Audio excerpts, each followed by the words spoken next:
Interesting.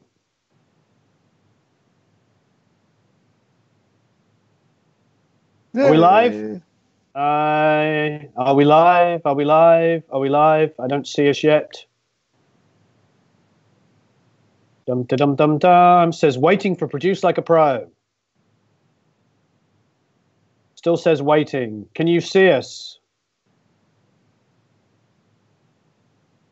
Interesting. Oh, it's about to happen. I see something happening. Interesting. Yay!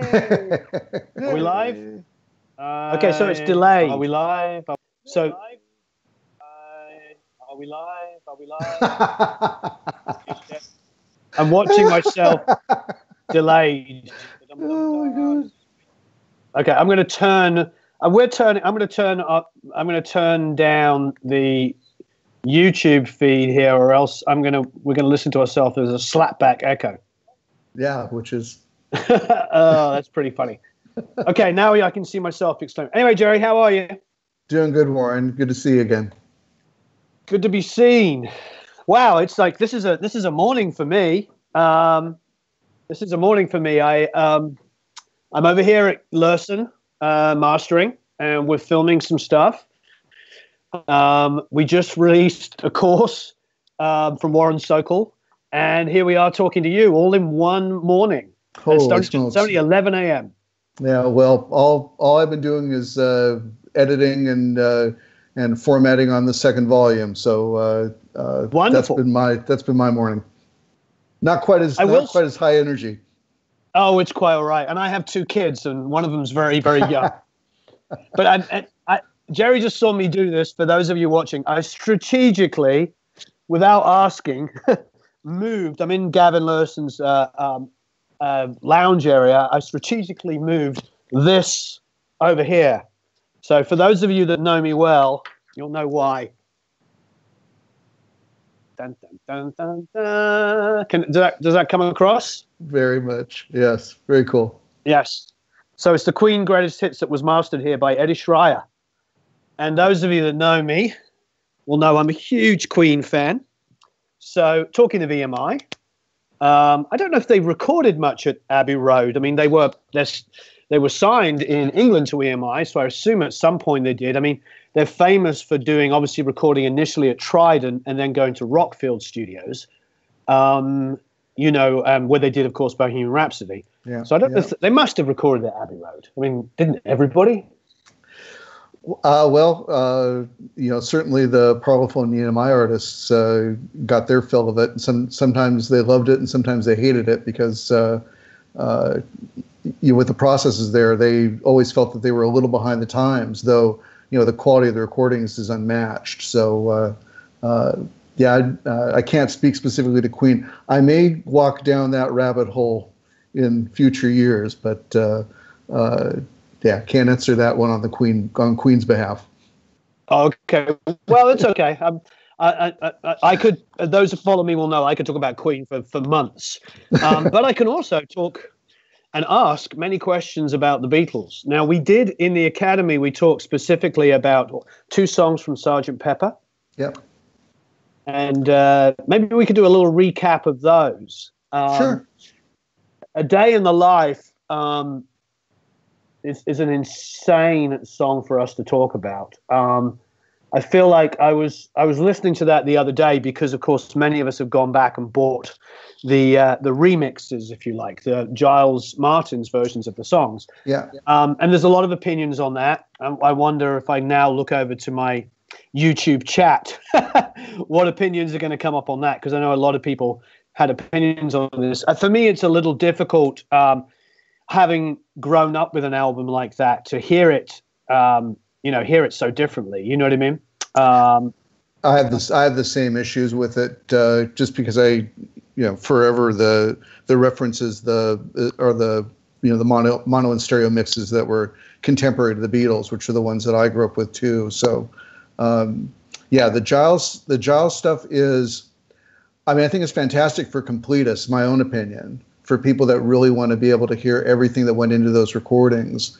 It's great, but it's also very much a reconstruction. It's not like you had the Beatles back there saying, this is what we want our stereo mix to sound like. Right.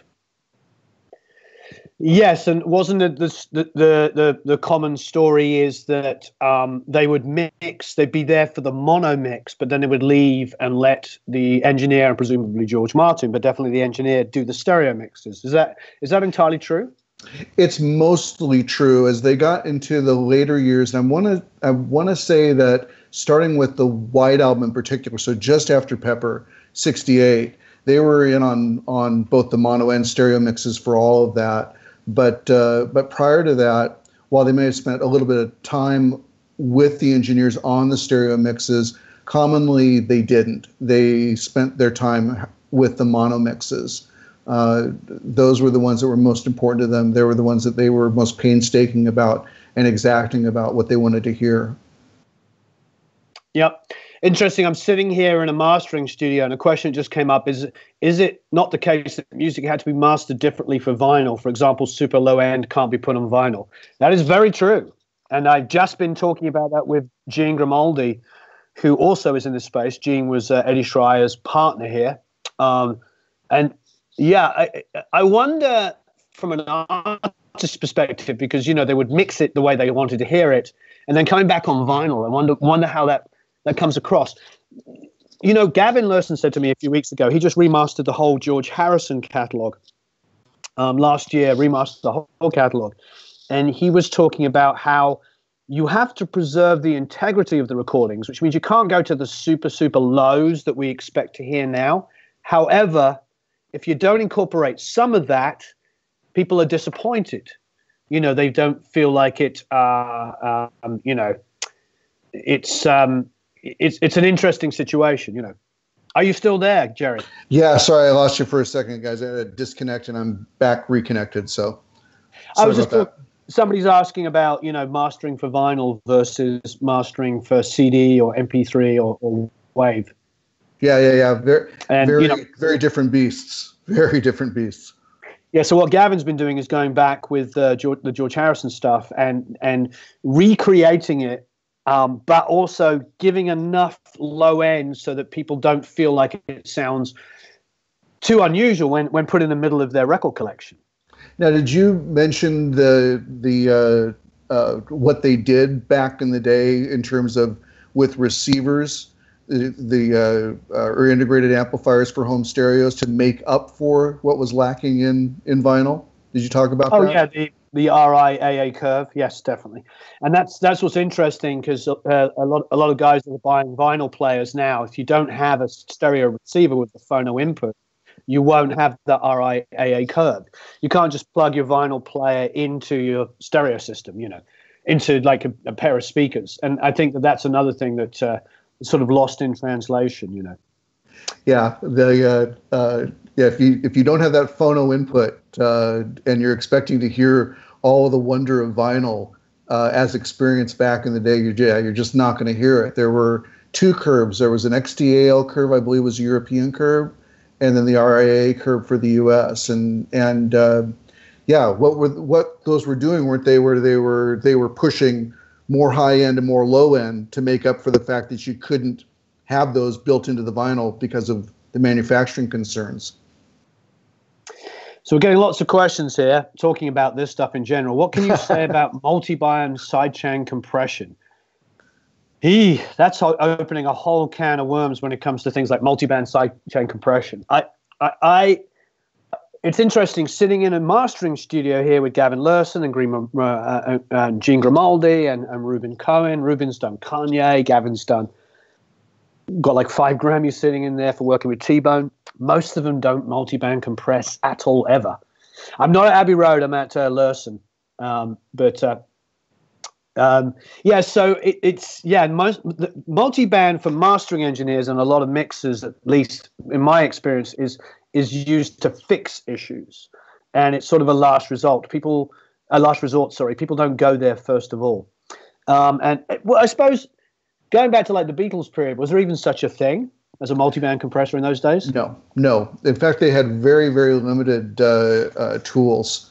They're great tools, and they're tools that they're the Rolls Royce of vintage gear now. Of course, the Alltech compressors that were specialized for EMI Studios, the Fairchild limiters that were specialized for EMI Studios.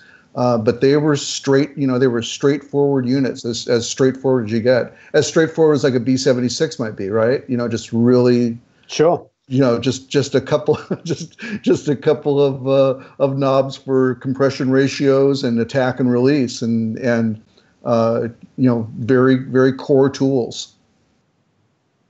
Somebody's saying, what if I connect my vinyl player to a mixer to some speakers because I want to sample for hip hop? Will my low end be lost? I mean, to be honest, the RIAA curve, and you can go online. What I would do is I would tap in RIAA curve, and it will show you. It's pretty much this. Yeah, it's like a bell. It's like a reverse bell curve. Yeah, it's really not. You can probably quite frankly emulate it to a certain extent with just some low end, like 60 hertz boost and some 10 or 12K boost. It's never going to be exactly the same, but you could emulate that curve by just going online and see it. What is the most important thing about mixing in mono? That's interesting. So going back to the Beatles and talking about mixing in mono, that really, there's a lot of discussion online about mono mixing. And, we're talking about, this Giles Martin album and a lot of other albums where he's gone back to Sgt. Pepper. And people now, stereo allows us a multitude of sins. We can get away with like taking an audio signal and just putting it in one channel. Therefore, phase and polarity issues aren't as big as when you start trying to spread things out in a stereo pattern, and maybe there's some phase cancellation when put back in mono. Obviously, if they were mixing in mono, you would hear all of those things would become massively evident. Any polarity problems, because there'd be just massive cancellation, which is, definitely speaks to the skills of the engineers at Abbey Road. Yeah, and they knew they were dealing with those issues too. I mean, those were issues they were dealing with every day because they were working in mono every single day. That was the preferred release format in the UK. So while they did, of course, produce stereo recordings, they... Hey, Matt, we can hear you talking. I can hear you, Matt. You're talking to us. We have a third person on the line. So, sorry, say that one more time. Are you asking for Matt's No, feedback? you, Jerry. Okay. Back to you, Jerry. Okay.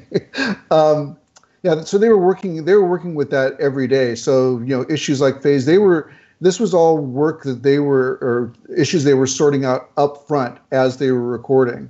And, there's a school of thought that I subscribe to that, a good mix starts with a good recording. You take your time to track well, and you will have a much easier time when it comes to the mix. Well, they recognize that when you're working in mono, you have to take care to articulate the instruments, and you're doing that through the volume leveling between instruments. You're doing it between your choices for equalization of instruments, what stands out, what frequencies you're calling to be dominant in certain instruments to get them to differentiate between each other. Early on in the Beatles' career, when they were using matching AC30 amplifiers, Norman Smith would use a couple of different microphones to record each of the cabinets with, and that helped them differentiate too, because the microphones had slightly different responses. So you had a U4748 on Harrison's cabinet, and he had a KM56 on Lennon's cabinet. And so little things like that allow you to get this articulation and sound where you're hearing every piece that you're building with. Mono forces you to do that. Stereo, as you're mentioning, Warren, you use space to do some of those same things. Right, absolutely. With Gavin, who I'm with today, one of the things we've been talking about for mastering is just how how recording has changed. And it's some of it's very, very obvious. You know, when you go back to like, not even going back to the 40s or the 50s, but you just talk about the 60s, like early to mid 60s. You know, think about the Beach Boys when they were doing Pet Sounds and they were recording orchestra and stuff. The way to control volume, quite frankly, was to just get people to stand further away. They'd be doing like orchestral dates and they'd be in United, this huge room, and they'd be like, the snare drum's too loud. Can you move 6 feet back? You know, and so they would just move instruments backwards and forwards. And it's mastering now in particular is like a completely, we listen to it, we think about it in a different way. Mixing, we think about in a different way.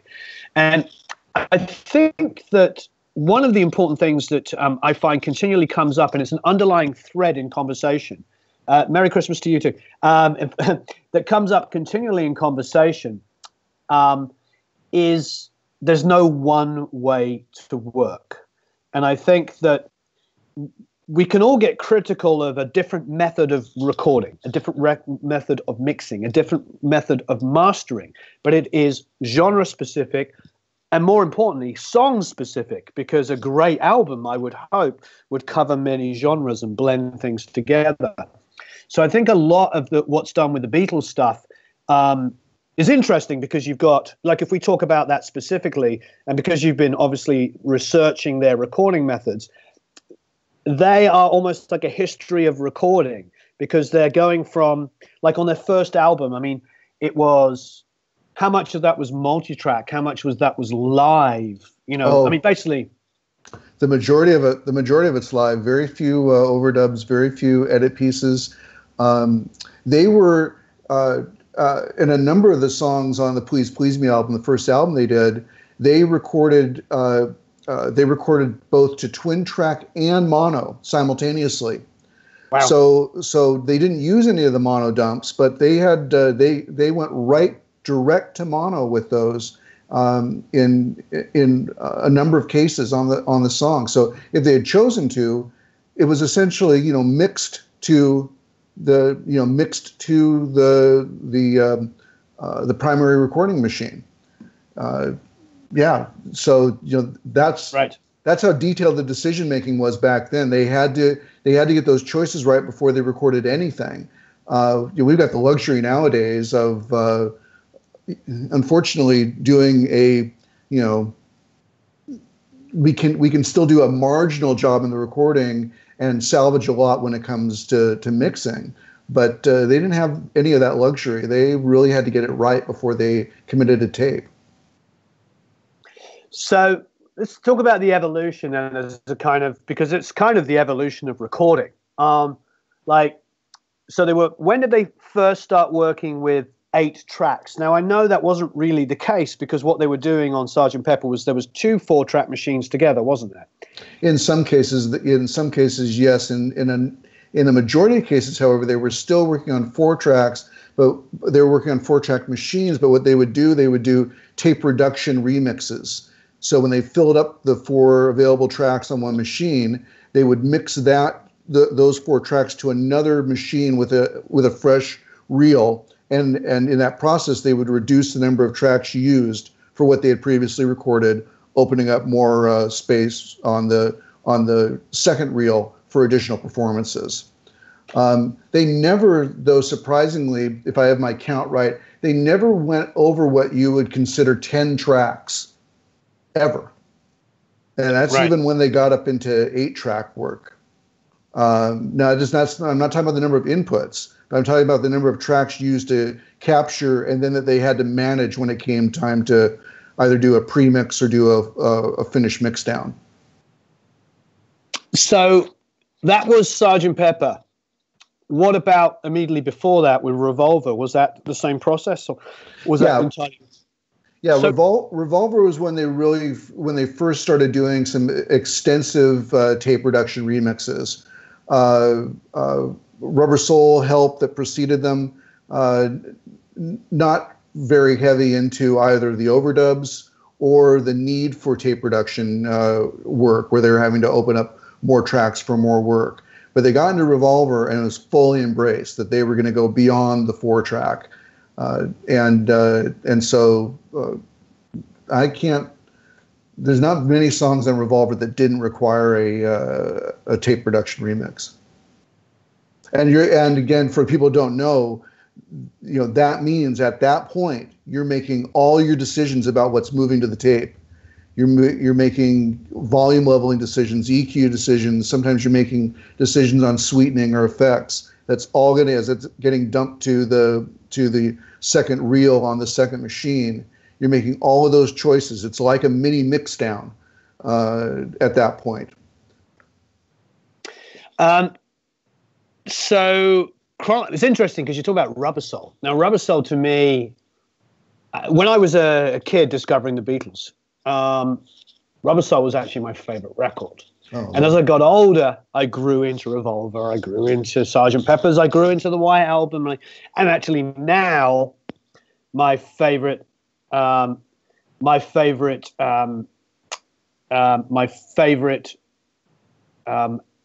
is actually Let It Be, which is the rawest of all. Yeah, for sure, for sure.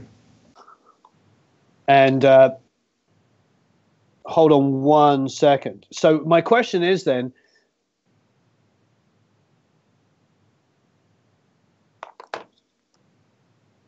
hey, Matt McQueen, are you following? I don't know if he is. I'm texting him. Yes. Okay. Yeah. Okay. Sorry, we're getting people leaving. We're getting somebody leaving offensive messages. That's too bad. Yeah.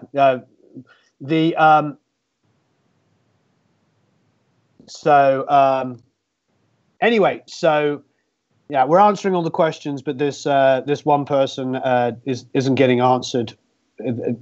He's obviously more important than everybody else, unfortunately. And we did actually answer one of his questions. It's like there's only so much we can do. You answer a question and it creates a conversation. Right. It's unfortunate, but that's that's just the way it works. So yeah, for me it's like. But Matt, can you be on that it doesn't take up so much of my time? There was literally 12 comments before we did that. For me, it's like, as you get older, the thing about the Beatles are, you sort of grow with them, I wonder now with people coming back and discovering how that works. But for me, I think I still have a soft spot for Rubber Soul. I feel like it's the beginning of the experimentation. You've got like Nowhere Man, where you have all the vocals on one side and all the band on the other.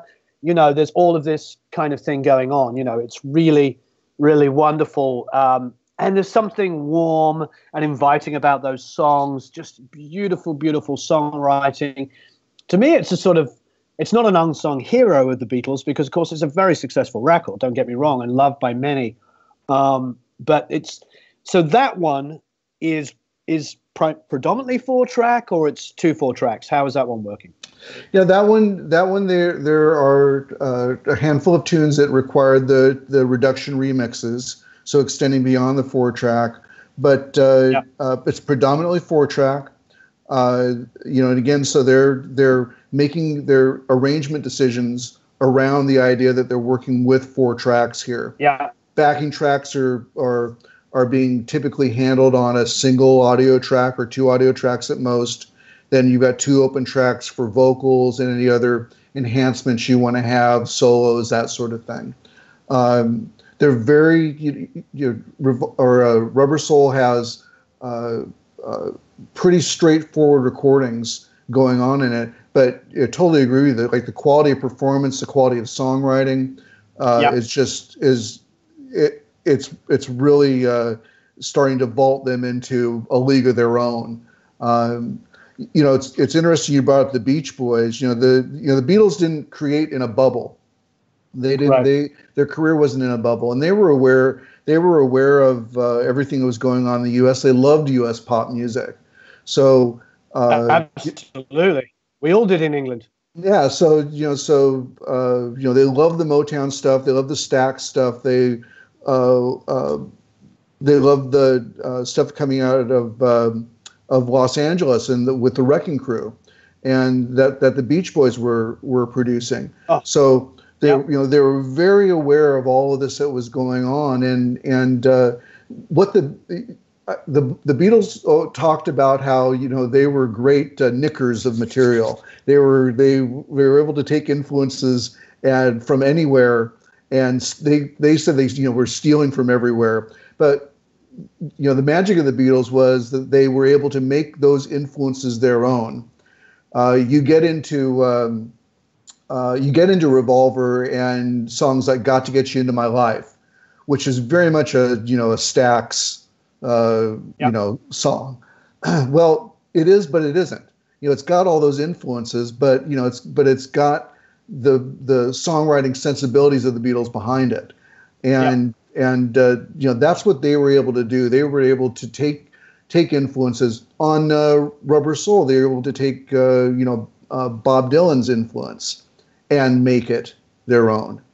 So they just did what they did naturally, but they did it through digesting music that they loved the way I think we all do. We all take in influences that we love, and when I don't know about you, Warren, but when I go into either record something or I'm working with somebody and they've told me like I want to make I want to make a Queen album. I want to I really would like this to sound like Queen. You go, okay, I know what you're trying to do there.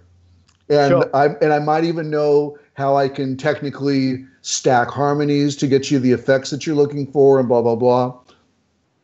But when push comes to shove, when it comes out the other end, it's never going to be Queen.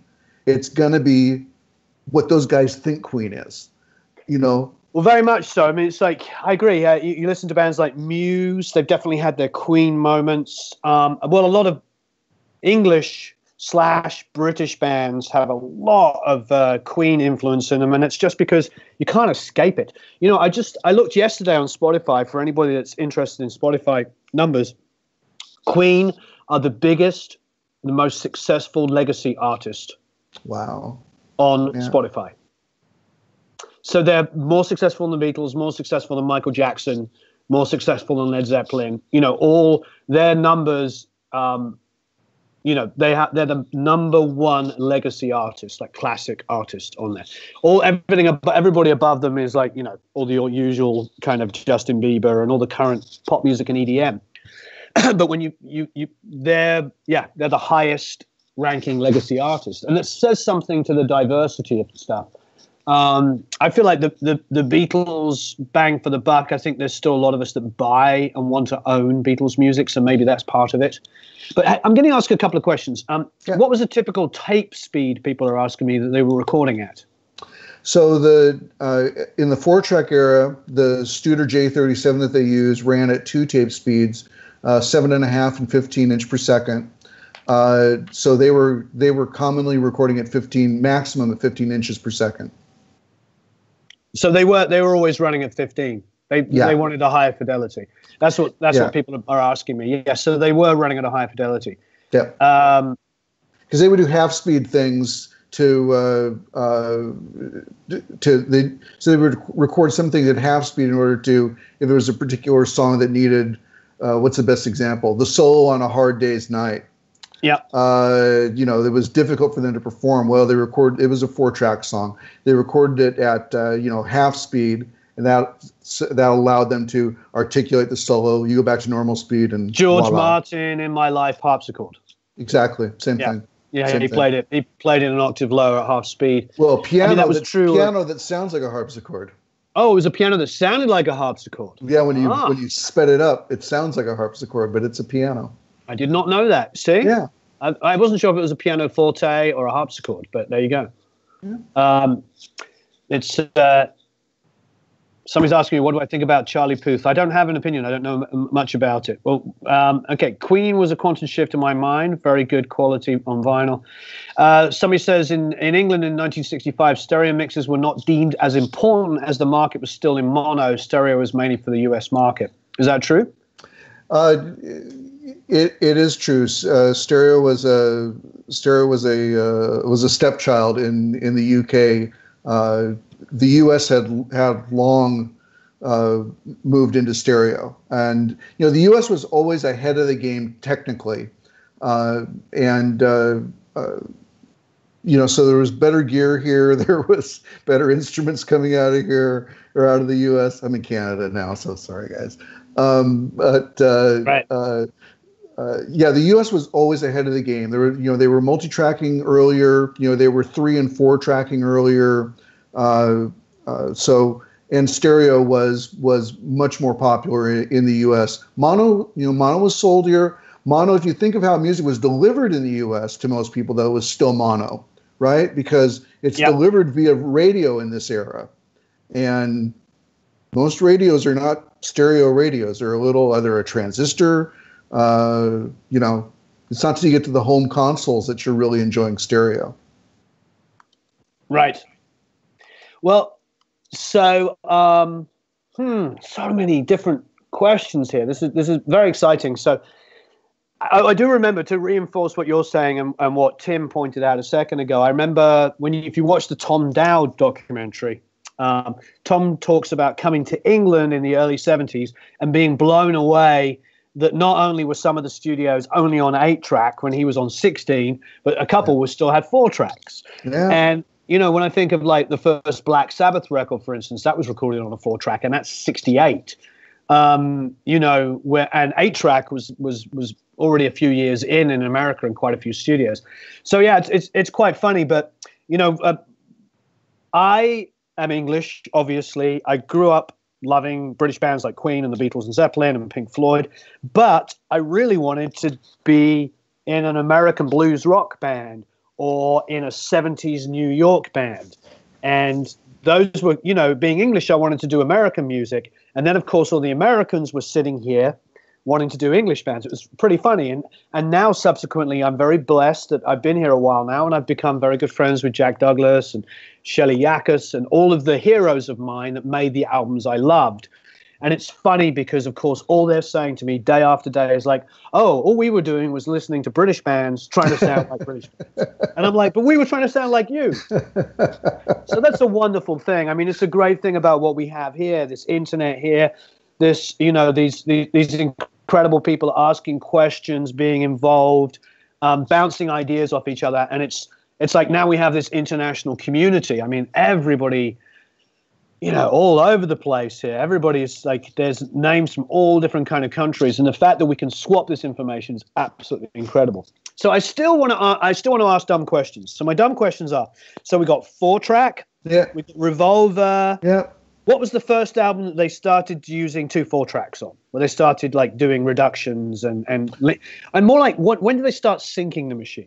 What was the first album they synced the machines? Well, the only syncing that actually happened was in Pepper with starting in Pepper with A Day in the Life. That was the only time that they actually tried to get 2 machines to run together. They also excuse me. They also did the same process of linking machines with A Fool on the Hill. But aside from that, there wasn't any of that going on. It was a clumsy process. It was a process they couldn't depend on.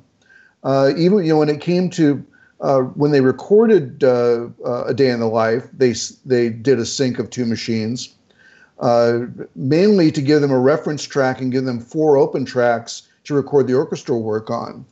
But when it came time to mix it down, they manually synced the machines. There was a tape operator that hit play button at the right time. Wow. Yeah. Yeah. Think about that one. So 1, 2, 3, 4. Play. Yeah. Missed it. Yeah, and missed it. If you listen to the contemporary, of the era versions of A Day in the Life, especially the mono one, you'll hear the orchestra is just slightly off beat. It's not quite there, which, frankly, adds to the feel of that cacophony that's going on. The fact that it's not quite. A friend of mine, a blues guitar player friend of mine from Chicago, always told me, said, because when I would play, I played bass when I was working with him, and my bass stuff was always like bang, bang, bang, bang. And he'd say, hey, man, the groove is before the beat and after the beat. Yep. Like, well, I was thinking that's great when you listen to Motown recordings. The guitars, it's like urgent, and the bass is lazy. So you got the kick here, and you've got the guitar happening, before it. It's like but that, and the bass is always just kind of like, just laying back, and I love that. But learning. Sorry. And I was going to say, it's an interesting aspect of that era of soul music, that the drums, which, the fundamental of the groove, is always like just nailing it. Like, James Brown would always say, on the one, on the one, on the one.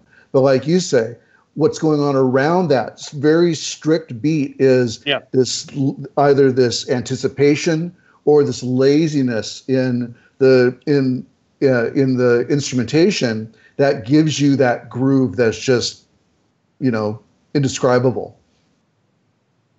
So I'm getting a bunch of different questions here. We'll try and pile through them because they keep getting asked. Solid state amp versus tube. What do you prefer? Well, I'm a bit of a tube freak. However, let me say, if you're talking about like a listening experience, I always say, if you want the best listening experience, listen to something compatible. There was music that was created like in the 70s that was created on solid state gear, right? It was meant to be played on it was meant to be played back on solid state gear. If you want to hear how it's supposed to be heard, listen to it on solid state gear. If you're into more vintage tones, more vintage recordings, the Beatles stuff, it's hard to beat listening to it on something on a valve based system. It's hard. Now with recording gear, the Beatles, the mixing consoles that they used up through 1969, when they went to the TG 1, 2, 3, 4, 5 board at EMI, they were all valve based. They were all all vacuum tube based, and that allowed them to do things with the recording in terms of pushing the board, pushing the console, as well as pushing tape that weren't possible after they moved to solid state. Now the flip side of that is, you're not going to find a more beautiful sounding album than Abbey Road, which was done, in solid state. It's just crisp and clean and soft and nice. And, however, you're never going to push out the distortion you got on this song like Revolution from the White Album. They did that with direct ins to the mixing console, to the red consoles, and they overloaded the inputs on it. And that tube overload, because tube distortion is actually warm. Solid state distortion is crackle. And digital distortion is unlistenable. Yeah, absolutely. Well, that sort of ties into All About the Truth question, where it says, Jerry, what do you think about digital headroom versus analog with tubes and transformers? I think you're sort of answering that. I mean, obviously, digital headroom is almost, it's not infinite, but it's massive compared to what we used to deal with only working on tape. However, like anything, it's like, when do you require it? Like, I feel like with pop music in general, dynamic ranges aren't as huge. They don't need to be. It's like even an acoustic guitar, vocal, bass, and drums has a smaller dynamic range than any jazz recording, and specifically any orchestral recording. I mean, go listen to like Elgar's Nimrod Adagio, from Pomp and Circumstance, and it's like this. It's like down here, and then it grows, and it grows, and it grows, and it grows, and it grows, and then it comes down again. I mean, that is one of the things that in digital is just a blessing, because you listen to a modern recording of a classical piece like that, and it's mind-blowing how quiet something can be without hearing. And on my dad's old records, when I was a kid growing up listening to these classical pieces, you heard that. You actually heard that. You heard when they were like, and you heard this, couldn't get away from it. I mean, to be honest, you didn't think about it. But you go back to some of those earlier ones now, and it's a shame, because, of course, some of the greatest conductors of all time, like, going back to the 70s and late 60s with Andrei Previn when he first came in and revolutionized, how people heard classical music and these incredible dynamics, and they can do a certain amount to it. You can obviously reduce that hiss now in a way that couldn't be done then. So I think it's always important to remember that stuff, because it goes back to what I was just touching on about 10 minutes ago, is like there's no one way. And what is great about what we get to do with digital technology is we can mirror a lot of these techniques now. And there are so many great plugins and available that you can mirror a lot of tape kind of effects. Now, obviously, people will get into arguments about how close they are, but I'm pretty close about it. Now, somebody did ask this a couple of times, same guy, but other people have asked it. Dolby A, when did that happen? Dolby systems came in, to my knowledge, Dolby systems didn't come into play until the mid 70s, I think. Oh, wow. So they had, it was nothing around that period. No. No, because I remember working with some of the earliest Dolby stuff in, I want to say 79 at Bear Creek in Seattle. Yeah. Right. So yeah, the Beatles weren't working with Dolby noise reduction. So but what that speaks to, and again, for people that don't have this institutional memory because of their relative youth, with tape and with the classic recording consoles, the solid state consoles or valve consoles, you're working with a noise floor. There's a certain amount of noise that the electronics make, that is background noise in the tape. And so why you would push tape and really try to saturate the signal is to get above that noise floor. So the noise floor isn't an issue. Digital, there's no noise floor. Which it's a blessing. And now when you're trying to bring back some of the warmth of analog, a lot of it has to do with selective applications of distortion and noise. Right. Yeah. Somebody's just made a Spinal Tap joke, so I just wrote, "Is it recorded in doubly?" It was recorded in doubly. You couldn't hear. It's always a good day when you get a Spinal Tap reference. Last week I was Gavin mastered the new Harry Shearer record for those of you watching, and CJ Vanston, who is arguably the most talented person in Los Angeles. Just saying that out loud. Go watch the CJ Vanston videos I did. He's arguably the most talented person in Los Angeles. I mean, he's an amazing producer, engineer, mixer, songwriter, and he plays keyboards like Rick Wakeman. Although he has no ego about it. You wouldn't know that he was an incredible keyboard player. Go watch one of those videos. I have one where he's emulating like Steve Vai. He's like, like on a key, just playing like shredding guitar stuff. I mean, he's so talented. Anyway, the Harry Shearer record is going to come out next year. And I don't know if I should be talking about it, but I am. It's too late. And for those Spinal Tap fans, you are going to be so excited. This record is absolutely amazing.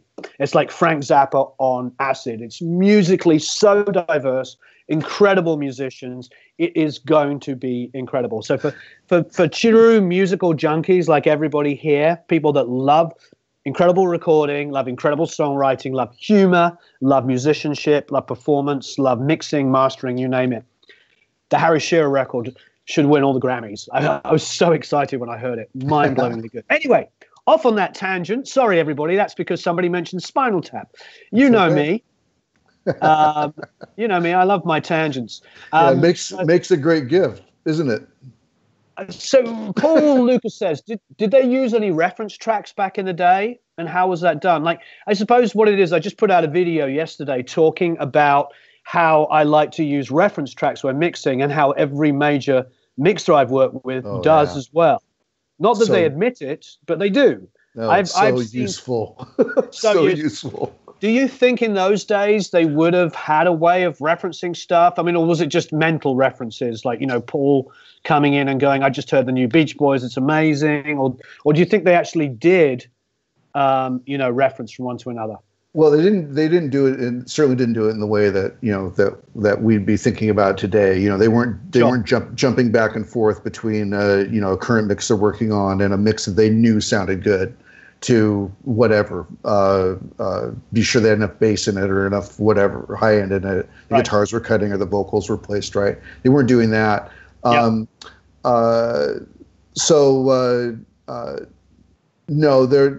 that work that approach as you would look at it today, no, they weren't doing. And actually, you can hear that in the music of the 60s.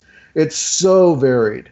The recordings are highly varied. The mixes are highly varied.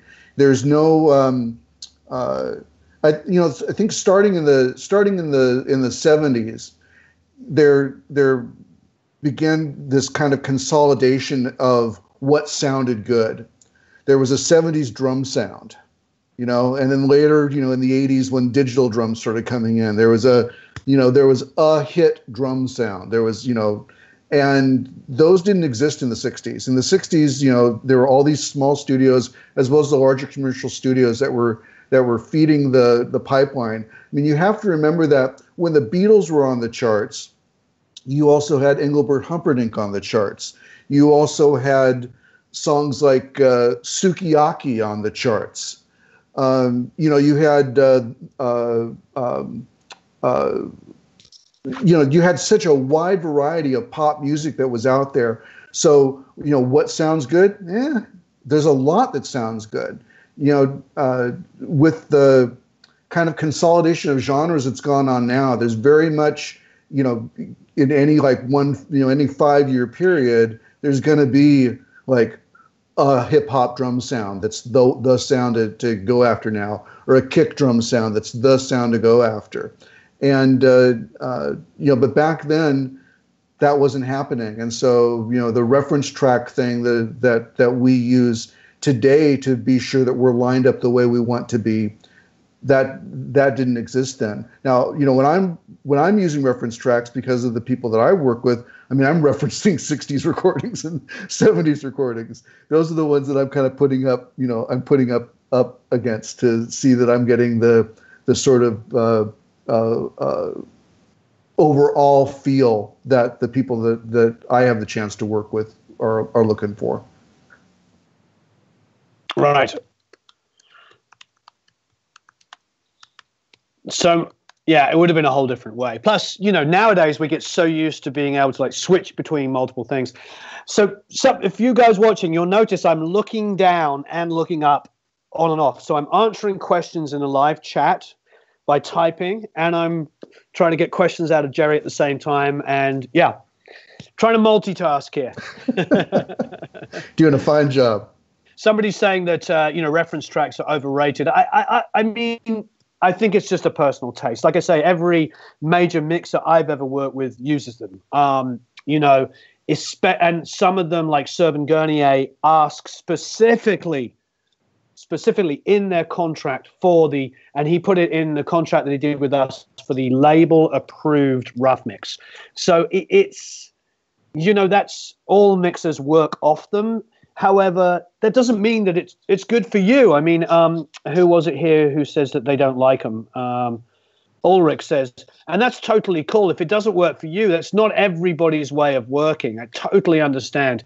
I just think for a lot of people, and the vast majority of major mixers, is they like them because they have a reference point for two things. With the rough mix, they can say, okay, this is the intention of the artist, the intention of the producer.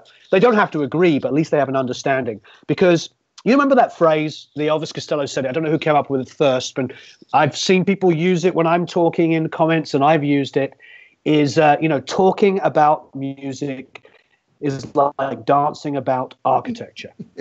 And if that doesn't make any sense, that's the point.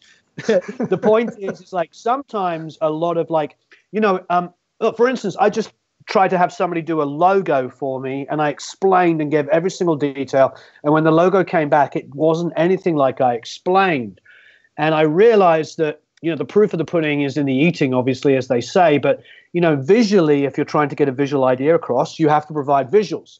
Sonically, if you're trying to get a sonic idea across, provide sonics. Provide actual illustrations of music that you want it to sound like, as opposed to like describing it. And I think that's very good for us as producers and engineers, is to educate our artists. So if an artist comes to you and go, well, I kind of wanted it to be more Beatles.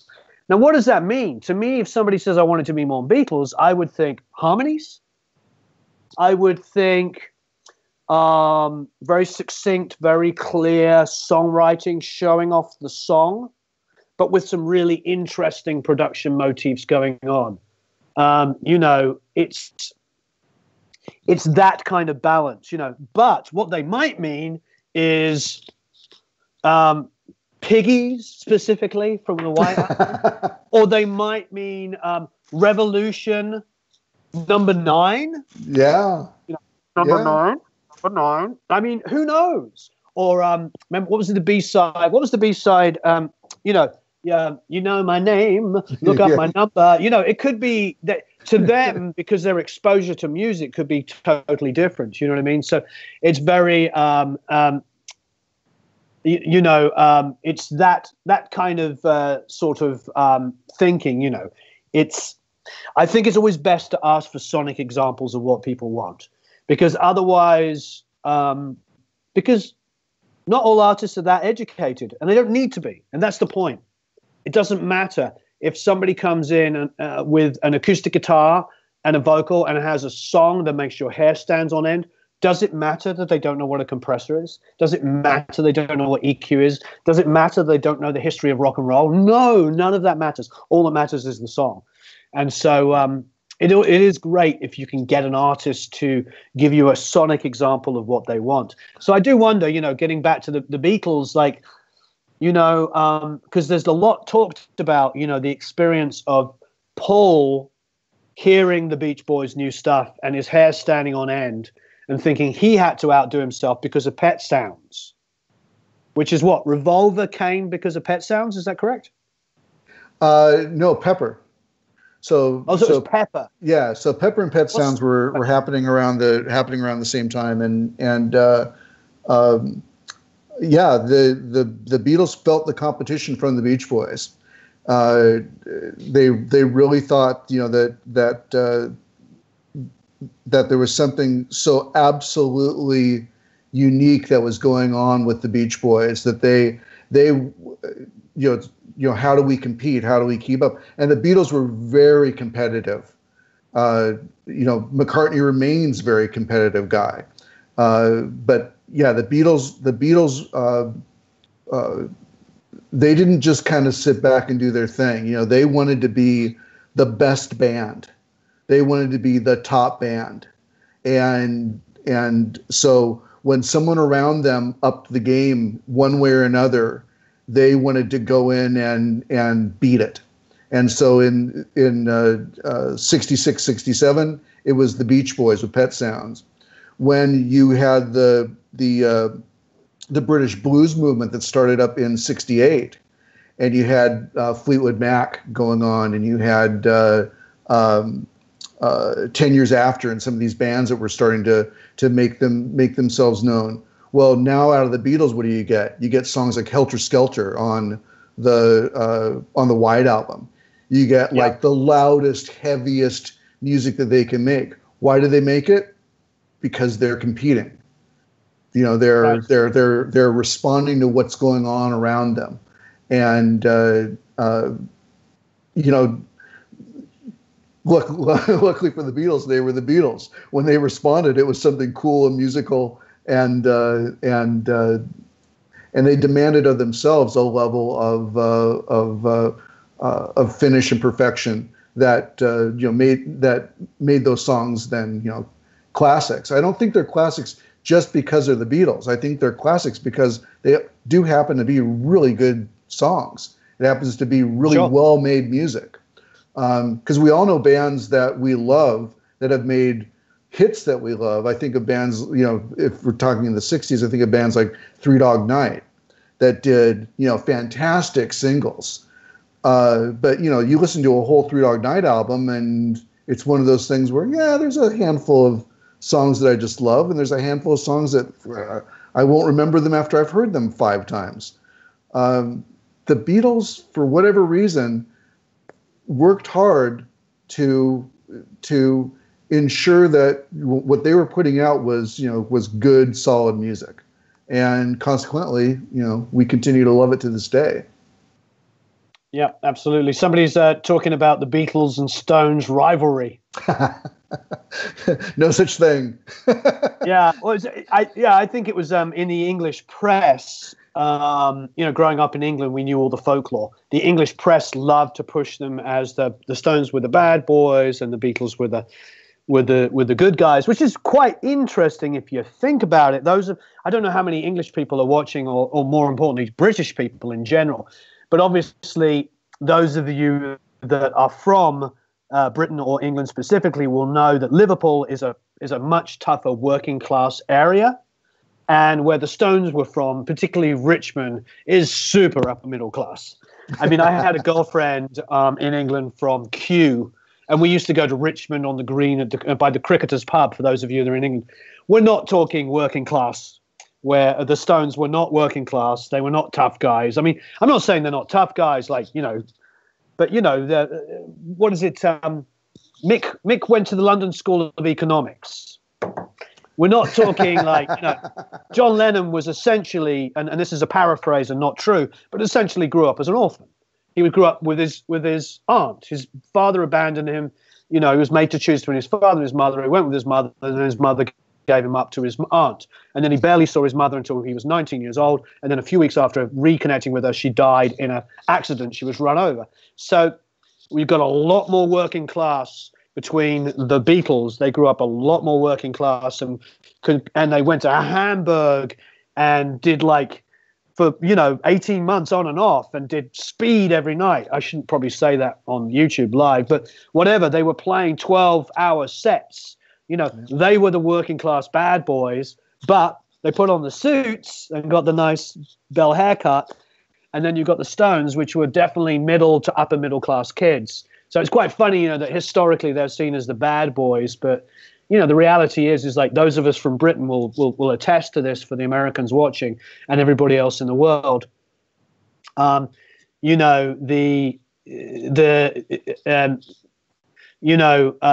interesting. Ulrich says that the bad boys in Germany. Well, the Beatles were the ones that went to Germany to play. But yeah, as far as actual, the working class roots, the Beatles were definitely they were the working class guys made good. They were for English people. They're sort of they're what we aspire to. People that can work up, because I think it's another thing that people probably don't understand that are not from Britain is there's a class system there. Yeah, and that class system is set in stone. 90%, the city of London, is owned by a person. It's owned, and then the buildings are sold on a leasehold. It's a very different sort of thing. So the Beatles were these working class heroes, hence Lennon's song "Working Class Hero." All right, so I want to go back to the question that I'm sort of been tickling about. So, what was the first dedicated 8-track recorder that the Beatles used? On what album was it, or what song was the first time they used an 8-track?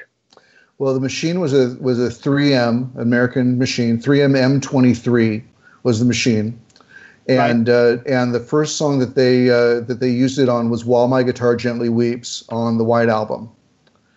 So that's where it came into play.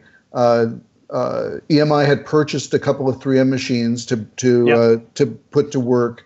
Their technical engineer Ken Townsend was busy being sure they met spec at EMI. So anything that came into EMI Studios or Abbey Road Studios nowadays, it had to meet a certain specification. It had to be durable. Yep. Had to be durable. They were running 3 sessions a day, probably 12 to 16 hours the studio was active in any one day across 3 studios. So anything that came in had to be durable. It had to meet all these technical specifications. So when a new piece of gear came in, any piece of gear came in, the the technical staff would take it and open it up and look at it and be sure it was built well. You know, if they didn't like the way this was soldered or that, they'd resolder it. If they didn't like the caps or in it, they'd replace the caps, whatever it happened to be. Right. And then it would go into service. So they brought in the 3M machine, 3 machines. I think there was 2 of them, and it's going through this process. Well, Harrison already had an 8-track, a 3M 8-track at his home studio, and he's like, "Why can't I work on 8-track?" So. Right.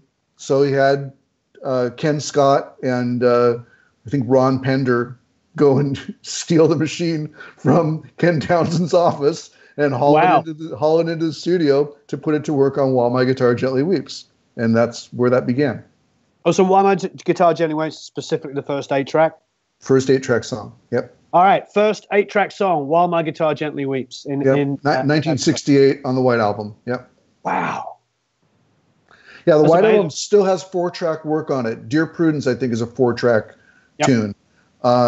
So yeah, there's actually, I think close to 50% of the White Album is still 4-track, and then the balance is 8-track. And by the time they were done, where they were finishing the White Album, which I think it was October of '68, by that point, 8 tracks were in play. They were able to, you know, in general play within the studio. They were able to access them. And utilize them for whatever they wanted to. Right. It's fantastic. There's some really good questions here that I don't want to miss. Funny one. How did they do the rooster on Good Morning? Good Morning. Remember the rooster? Did they go somewhere to record it? Did they bring it in? How did they do it?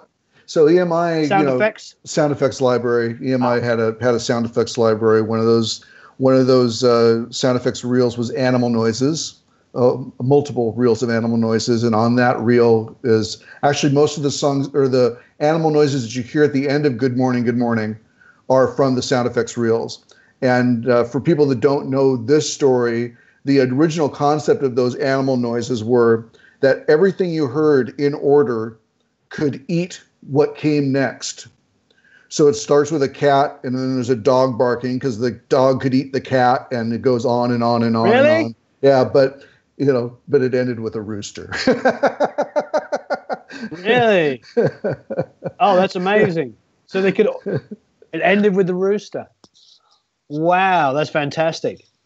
And then the idea was that Emerick had was the note of that cluck that sort of matched the opening note of guitar that they had for the reprise of Sgt. Pepper's Lonely Hearts Club Band. Well, fantastic! Wow. Yeah, but that was the concept was whatever came next could eat what came before. So and that was thought out. That was I think it was Lennon's. That was Lennon's concept, which is seems like typical John Lennon, right? Yeah, it does. From what Jack tells me, about working with John. Although Jack he's really super revealing and really wonderful about the way he talks about John. He makes him into such an everyman, especially by that stage in his life in the 70s. He just he was telling me about, and it's going to be in his book, so I don't want to ruin too much of Jack's stories, but I remember him telling me about being in New York. There was this one place they would go every morning that served English breakfast. And because it was John Lennon, they would let him come in through the kitchen and then just arrive and take the table in the very, very back where nobody would see him, or at least he wouldn't get as bothered. And they'd go in every morning and just have English breakfast before going to the studio. And those of you that are British and know what I'm talking about when it comes to like a proper British breakfast, you'll know what I mean. It's just like being able to have like that every morning is fantastic. So are you talking about like a full fry up? Is that what you're talking about? Oh yeah, full fry up. Yeah, the whole thing. Yeah. Okay. Yeah. I grew up on that. It's just the full Monty, as we like to say. Mauricio's probably asking this specifically of me just because he said English music's sound has a special tone. What's the difference on the concept of producers when an album is made in the US and England? I will just say this. I say this all the time, and the difference is, and I will say, my experience of making records as a producer and as an artist in both England and America, and I made albums in England, doing production, engineering, and an artist, and I did the same thing in America. So I've had experience in both things. The difference is that America is primarily based in business, and England isn't as business orientated. So what does that mean? It's as simple as this. I had my band in England. We recorded our demos. We got some interest. We took them to a head of a label. We played them, and he said, I really like this. And he said to me, he goes, you know what, let me just take your song and see if we can remix it. So they gave it to a guy. They remixed the song. You know, we took it back. We played it. Oh, no, what am I talking about? In this one instance, we recut the song. And I won't say who it is, but it's a famous producer. We recut the song. We went into the office, and we played the famous producer's song. And it was Jeremy Lascelles, who was the head of the label. Very, very well-known person in Britain, very smart guy. He listened to the song, and he's like, oh, cool, yeah, I like this. And he goes, let me just listen to your original demo. We played the demo, and he's like, cool, let's use your demo, sounds much better. It was like that. And he did the experiment, tried famous producer, didn't like it, went with the demo. In America, and I had many, and that was my band that we got signed off of my recordings. And I developed bands, and I would get them signed in England, and stuff would happen. And with that band, we had a top 40 hit. So I got my production, my engineering, and my mixing was a top 40 single in England. And then I came to America, and I was in bands, and I was developing artists, and I would get them signed, and then I would just be like pushed away, and you would never hear my name. And then the album would come out, and I mean, I can read like all music reviews of albums that I had produced, the artist and developed them, and all this kind of stuff, and they're all like, "Oh my God," you know. And I won't say the names. Blah blah blah's production is incredible on this, and all they would do is like copy the production exactly, and copy everything. And all that work had been done in a year or two of developing the artist. So it's very business here, and I think that that's changing. And I think, thank God, because, you know, and it's one of my diatribes here, but, you know, it's one of the biggest complaints with the music of the late 90s and early 2000s is it all sounded the same. And you buy an album of 10 songs that sounded exactly the same. It's because the same 5 or 6 guys were making and mixing and producing and engineering every single band. And so, you know, there was this whole bunch of music that just sounded continuously and over and again. So that's my very, very long diatribe as to what the differences were. Now, all bets are off. I think in pop music, the same half a dozen people are making every album. But when it comes to everything else now, because budgets aren't there, there's less business going on now and more actual music making. And that's what's so exciting about where we're at. Anyway, that's me. I'll stop talking. Let's go to more questions for Jerry. Somebody says George Martin equals fifth Beatle. Would you agree with that? Oh yeah, absolutely, absolutely. Fundamental to their sound, fundamental to the decision making in the studio. I think Martin is what most people have in mind when they have a modern concept of a producer. You know, someone who comes in and guides the artist to their vision. Martin was very much that for the Beatles. He was an editor for them. He helped make the most out of their songs. He made the most out of their albums by how he programmed the albums. You know, how they were put together, what song led, what song ended, the flow emotionally, musically of the albums. Those were all things that Martin was deeply involved in. So absolutely fifth Beatle. Absolutely. Yeah. No, it's fantastic to hear. Now with Geoff came in on which album? Revolver? Well, he was working with them earlier as a tape op. He started working. I think he was working in. Yeah, I mean, he was working with them well before Revolver. I think he was working with him maybe as early as Hard Day's Night that he was involved in sessions. But he took over as the lead engineer, starting with Right. Revolver. Right. That was like, okay. And it was basically because what, Norman Smith was in a contract dispute, a union dispute. Is that correct, with EMI? Yeah, he went on to, I think he actually got promoted to be producing. So he was starting to develop his own stable of artists for EMI. And so just there was a different opportunity for him to grow and not only be working on the Beatles. And he took it. He took the opportunity that the Beatles gave him and ran with it. And Right.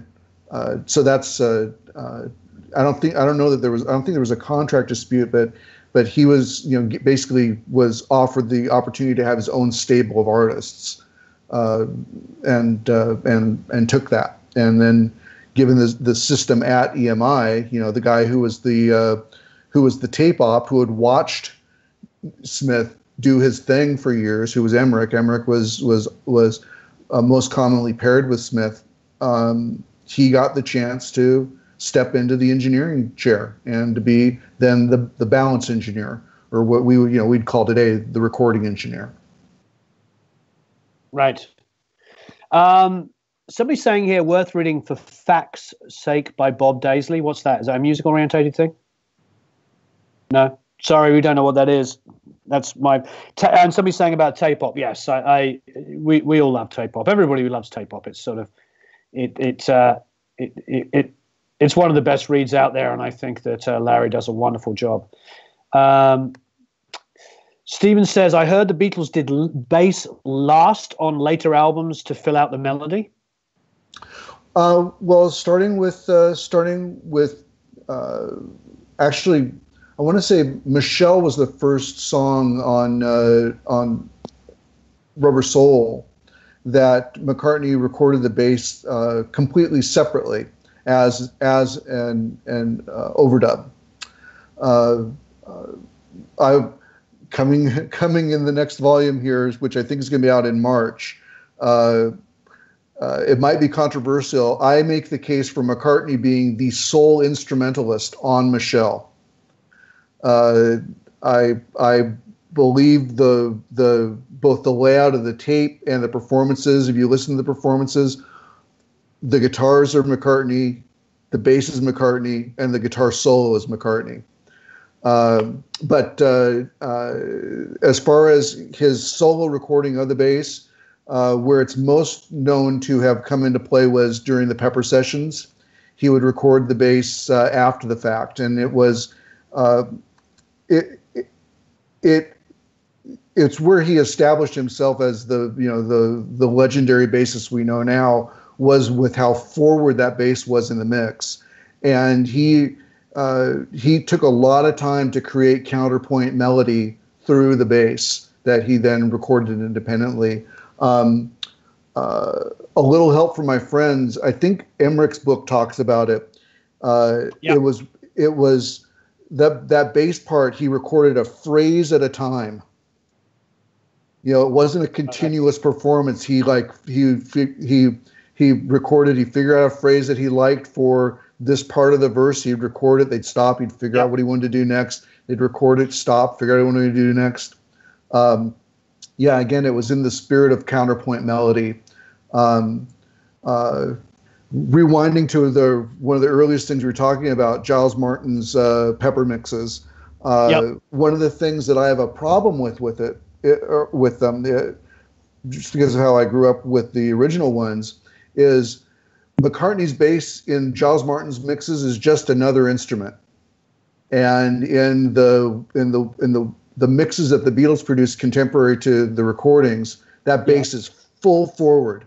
It's a dominant aspect. It was a dominant choice in those mixes, and it's what differentiated the sound of Pepper from anything that had come before. Was there was so much bass in it. Right. And that Rickenbacker, there's a clear tone to that Rickenbacker bass that you didn't get out of the warmth of the Hofner. The Rickenbacker's got this gnarly kind of thumpy frequency response that just isn't in the Hofner, and so that too articulated the bass in a way that you'd never heard before. Even though he was using the Rickenbacker starting with Rubber Soul. Right. Interesting. Yeah, the Rickenbacker definitely has that mid-range punch that you can help that melody stuff come through. Yeah. Definitely, there's an inherent sound to the Hofner which I think is quite special, and I'm presuming it was flat wound strings in those days. Yeah. Yep.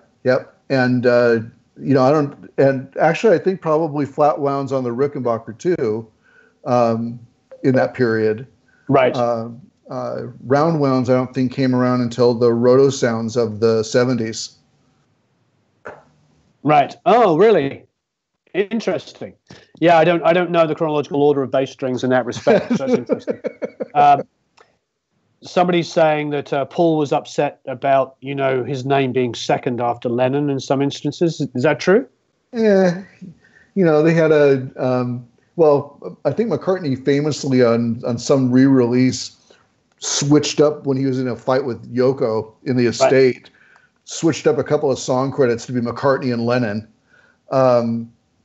But yeah, they agreed.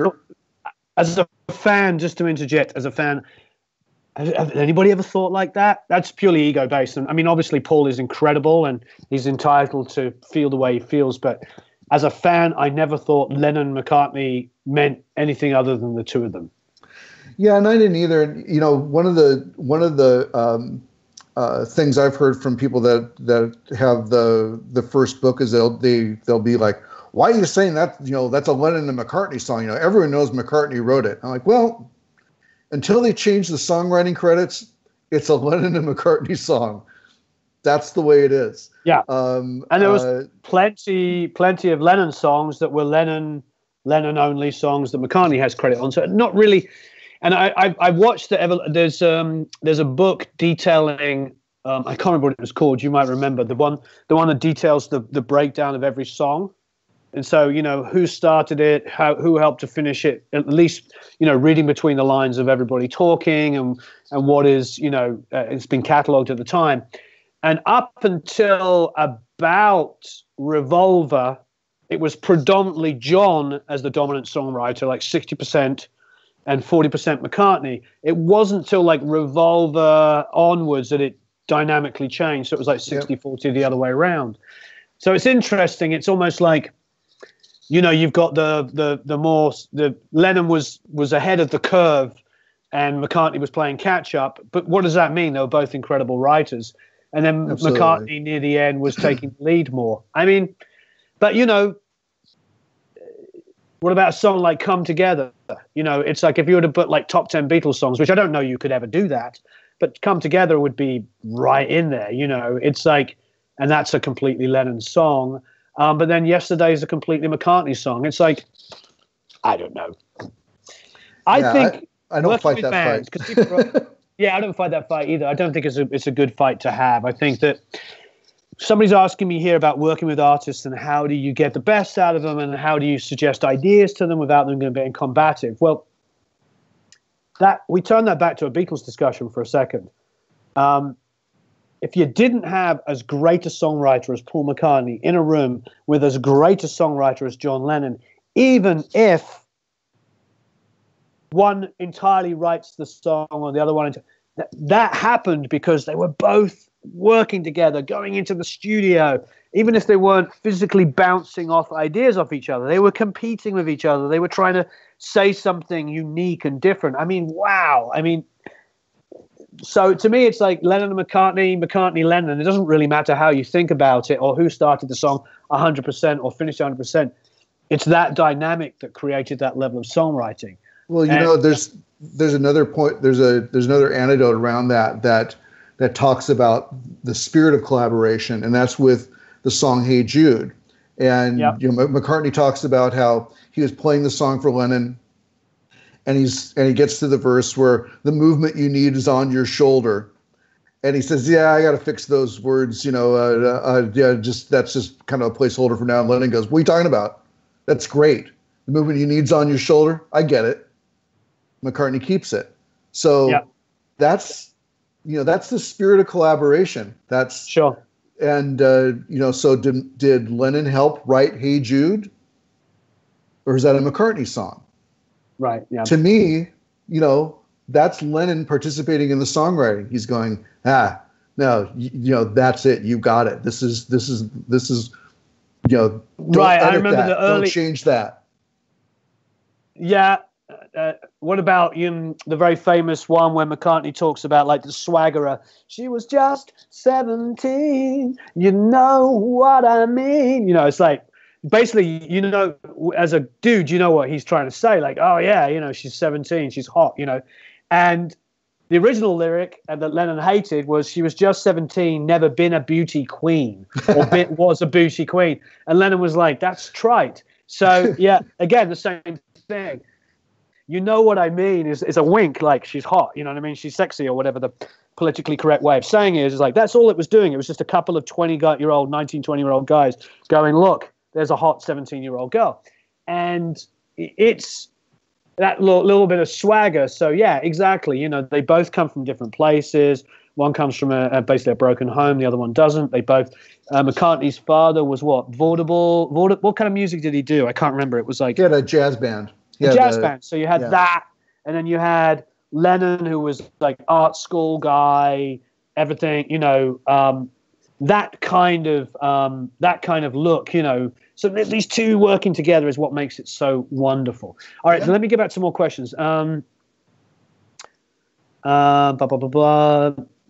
Someone not necessarily writing, but helping the artist go off the rails is writing in his own right and is humble. Yeah, I mean, Stephen here, Stephen Navid is saying partnership. I mean, that's exactly what it is. It is a partnership. I also believe bands and close working relationships with producers who keep working with them is like a massive extended marriage. And those of you that are married or have been married or about to get married, or once you're married, it is basically, or in a band, it's like basically like putting a huge magnifying glass on yourself.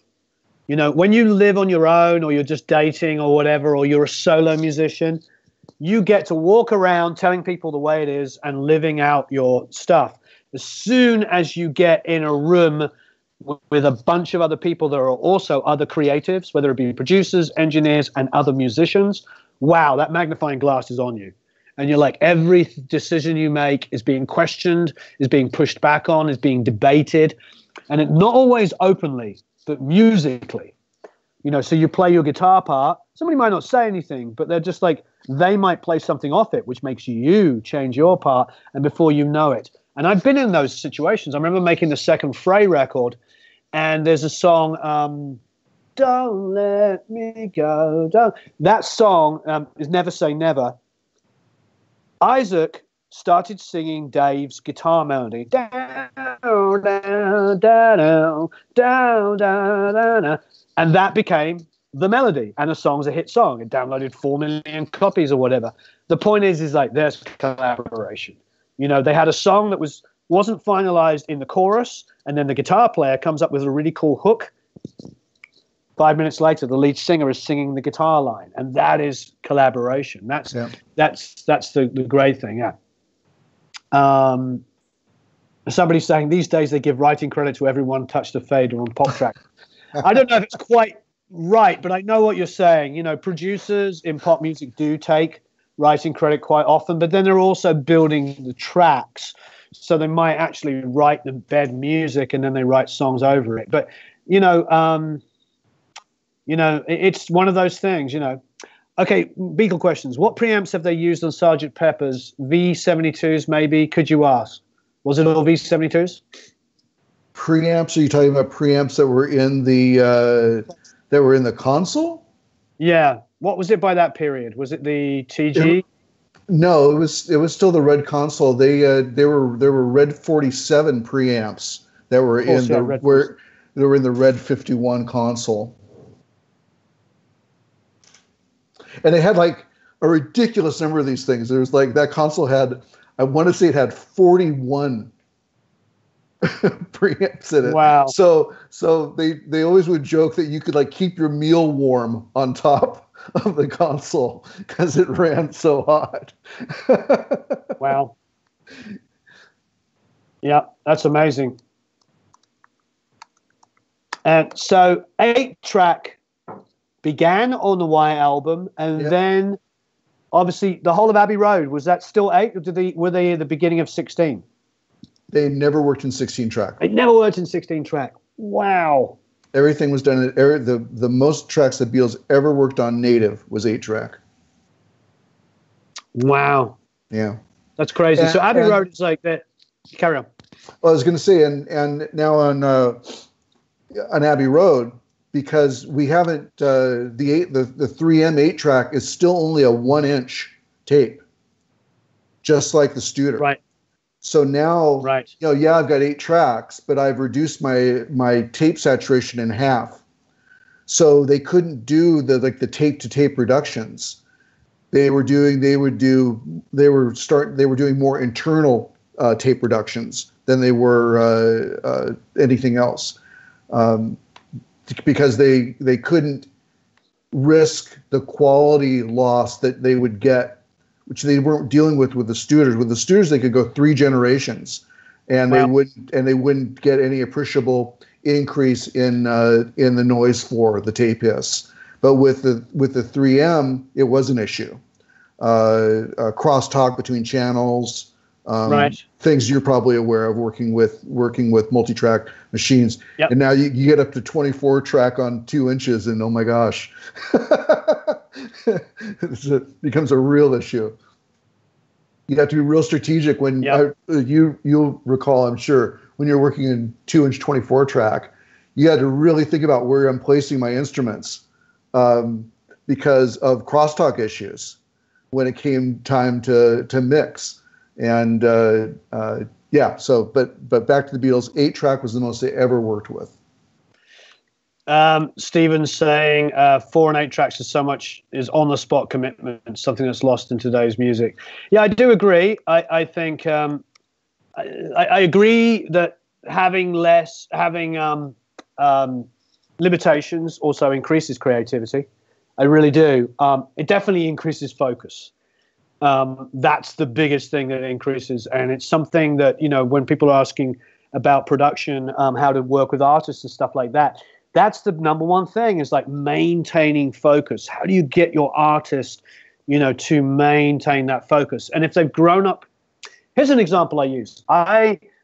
About 2 years ago, I recorded and mixed a live Blu-ray DVD for a big rock band, and it was a huge selling album. So I don't want to trash this band, but they, because the album was fantastic, but we recorded it live, and I mixed it and sent them a couple of tracks, and they loved it. And then they ended up replaying stuff. And even though they replayed it and they made it better, we were a little baffled. I was talking to the label, and the label was like, but we love it. It sounds amazing. Why are they replaying it? And I realized that these kids were like in their early 20s. In fact, the singer, I think, was like 19 or 20 at the time. And even though they started making records, the singer started making records at 16. So he was like 2 or 3 albums in at this point, and this was a live album. Maybe he was 21. And we realized that he had grown up never, ever making a record with his band in the room. Had never done it. I recently, about 3 months ago, went into Sunset Sound with a bunch of kids and re-recorded Van Halen 1 in one day in the same studio with most of the same gear, at least as much as they still had. And we just recreated the album in one day. Now, obviously, we had a roadmap and all this kind of stuff, but they were in a room playing together, and we captured it live.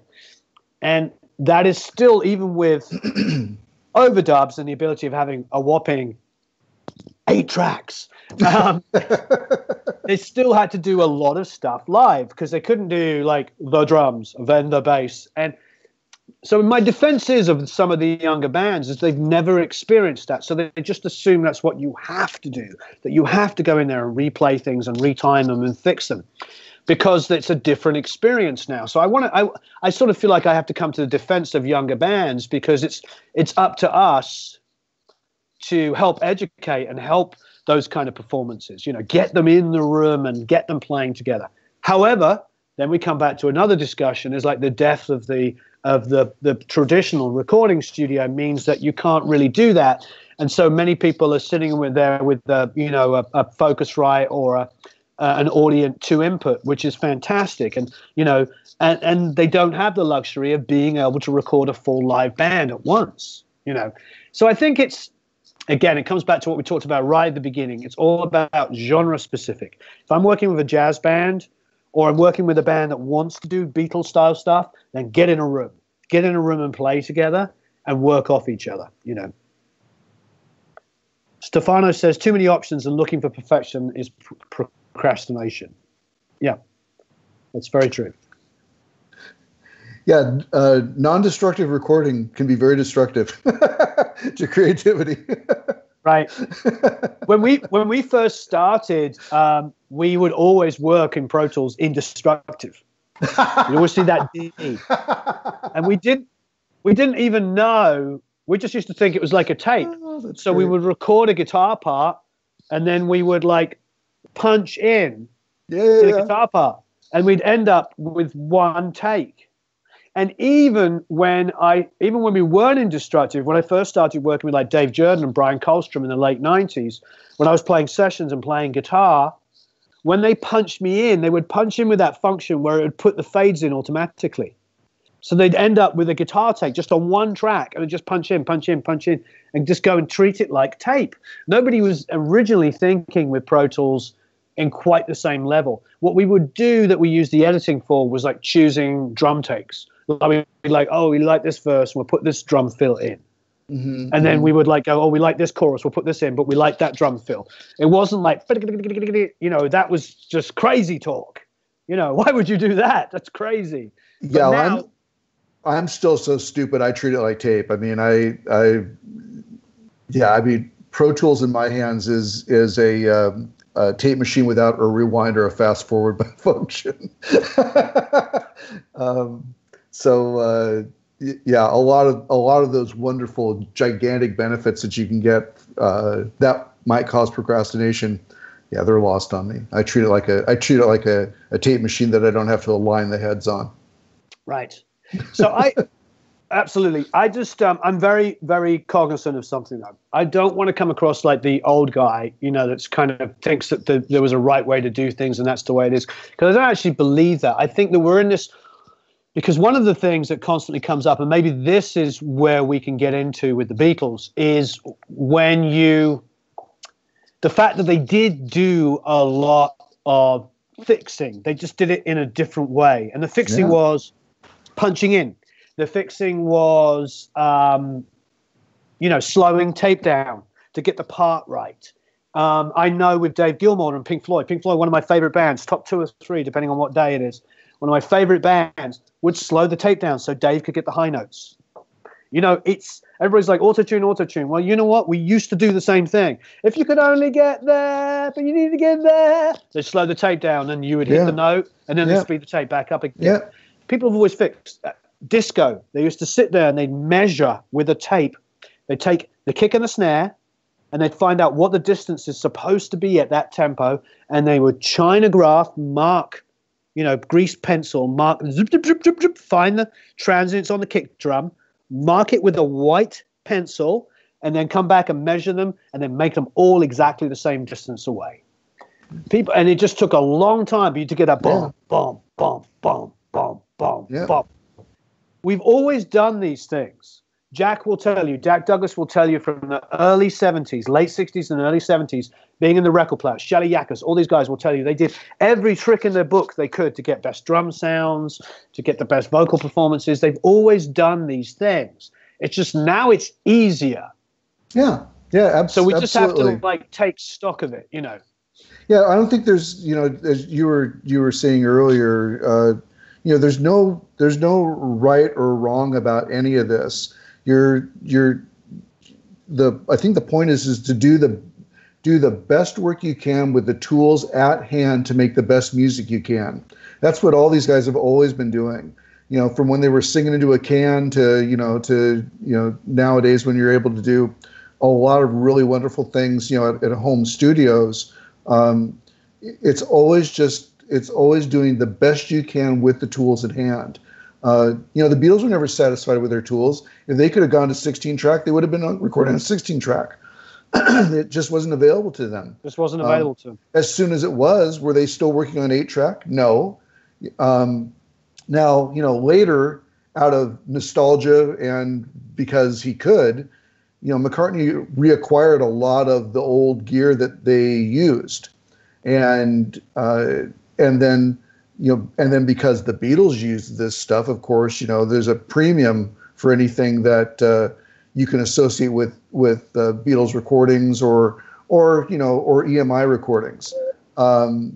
But does that, and some of the gear, frankly, is like a really great gear. But do you need that? Is that the prerequisite to make, good music? No, not at all. Hey, I cannot hold in needing to go to the bathroom, so I'm going to set you off. I'm going to wind you up here and like push you off. So I got to run to the bathroom be super quick. I drank too much coffee. Okay. Let's talk about Let It Be for a minute. The reason why it's one of my favorite records, and it is one of the most disjointed, crazy. There was that guy they hired who had these crazy ideas. I'd love to. Do you want to talk a little bit about Let It Be, about how nuts that record was to make? Still, probably one of my favorite albums ever made. Sure. Ignored by fans, but still to me one of the greatest records. All right, I'll be back in a second. All right, I'll start into a blind narration here.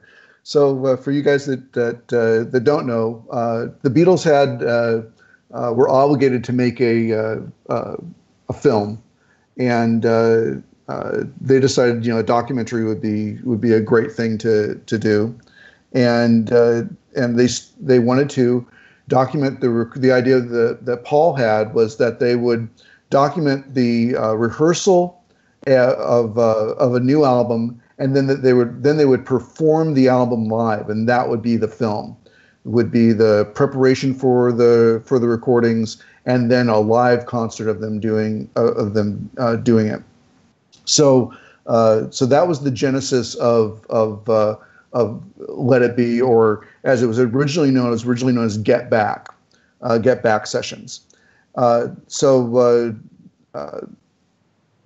think Apple Films was gonna be doing it, and they went into Twickenham Film Studios in London, famous film studios, and they went into this cavernous Studio One to start preparations for this. They thought, then we'll film this, and this will be the rehearsals for the live concert. So they go in this place. Their schedule is like a film day. So they're getting in to start playing rock and roll at like 10 in the morning, and it's this huge studio. It's January of 1969, and it's freezing cold. So it's not a conducive atmosphere for making rock and roll, but there they are just plowing through the music.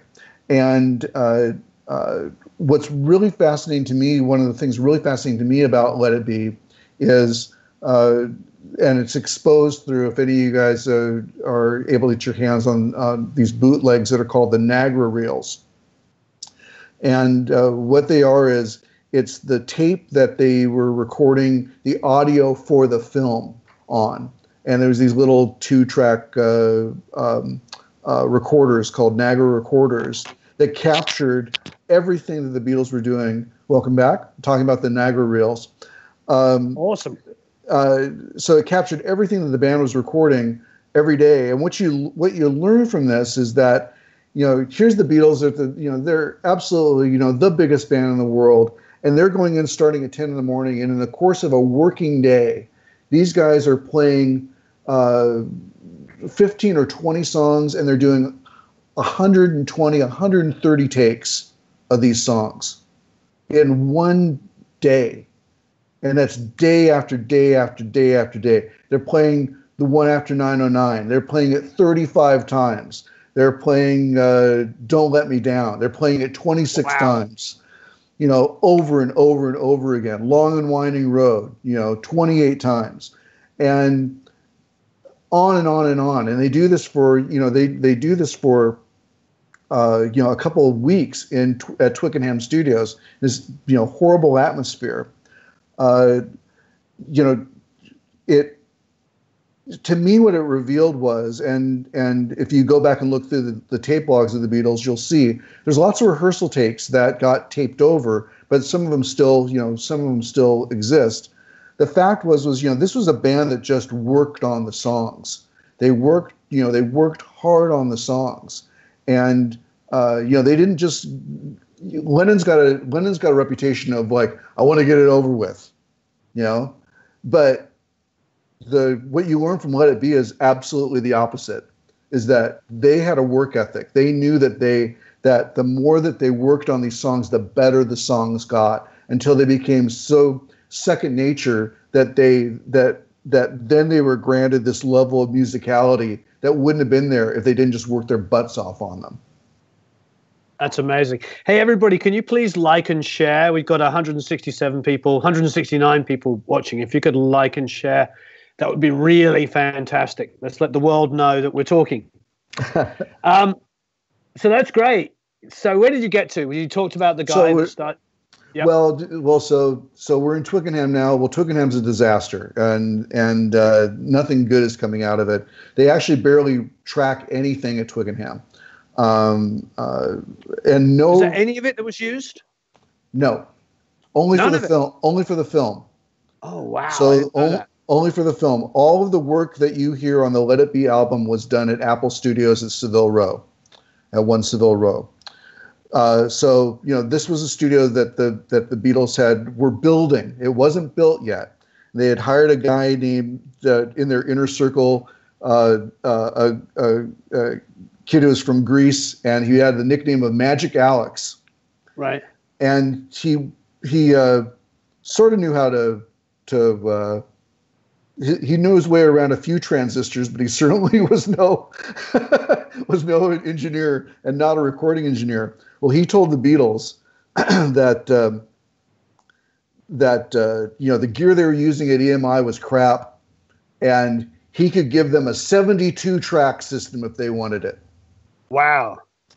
And but certainly he'd give them a 16-track system, and this might not be completely accurate to history, so bear with me, Beatle geeks.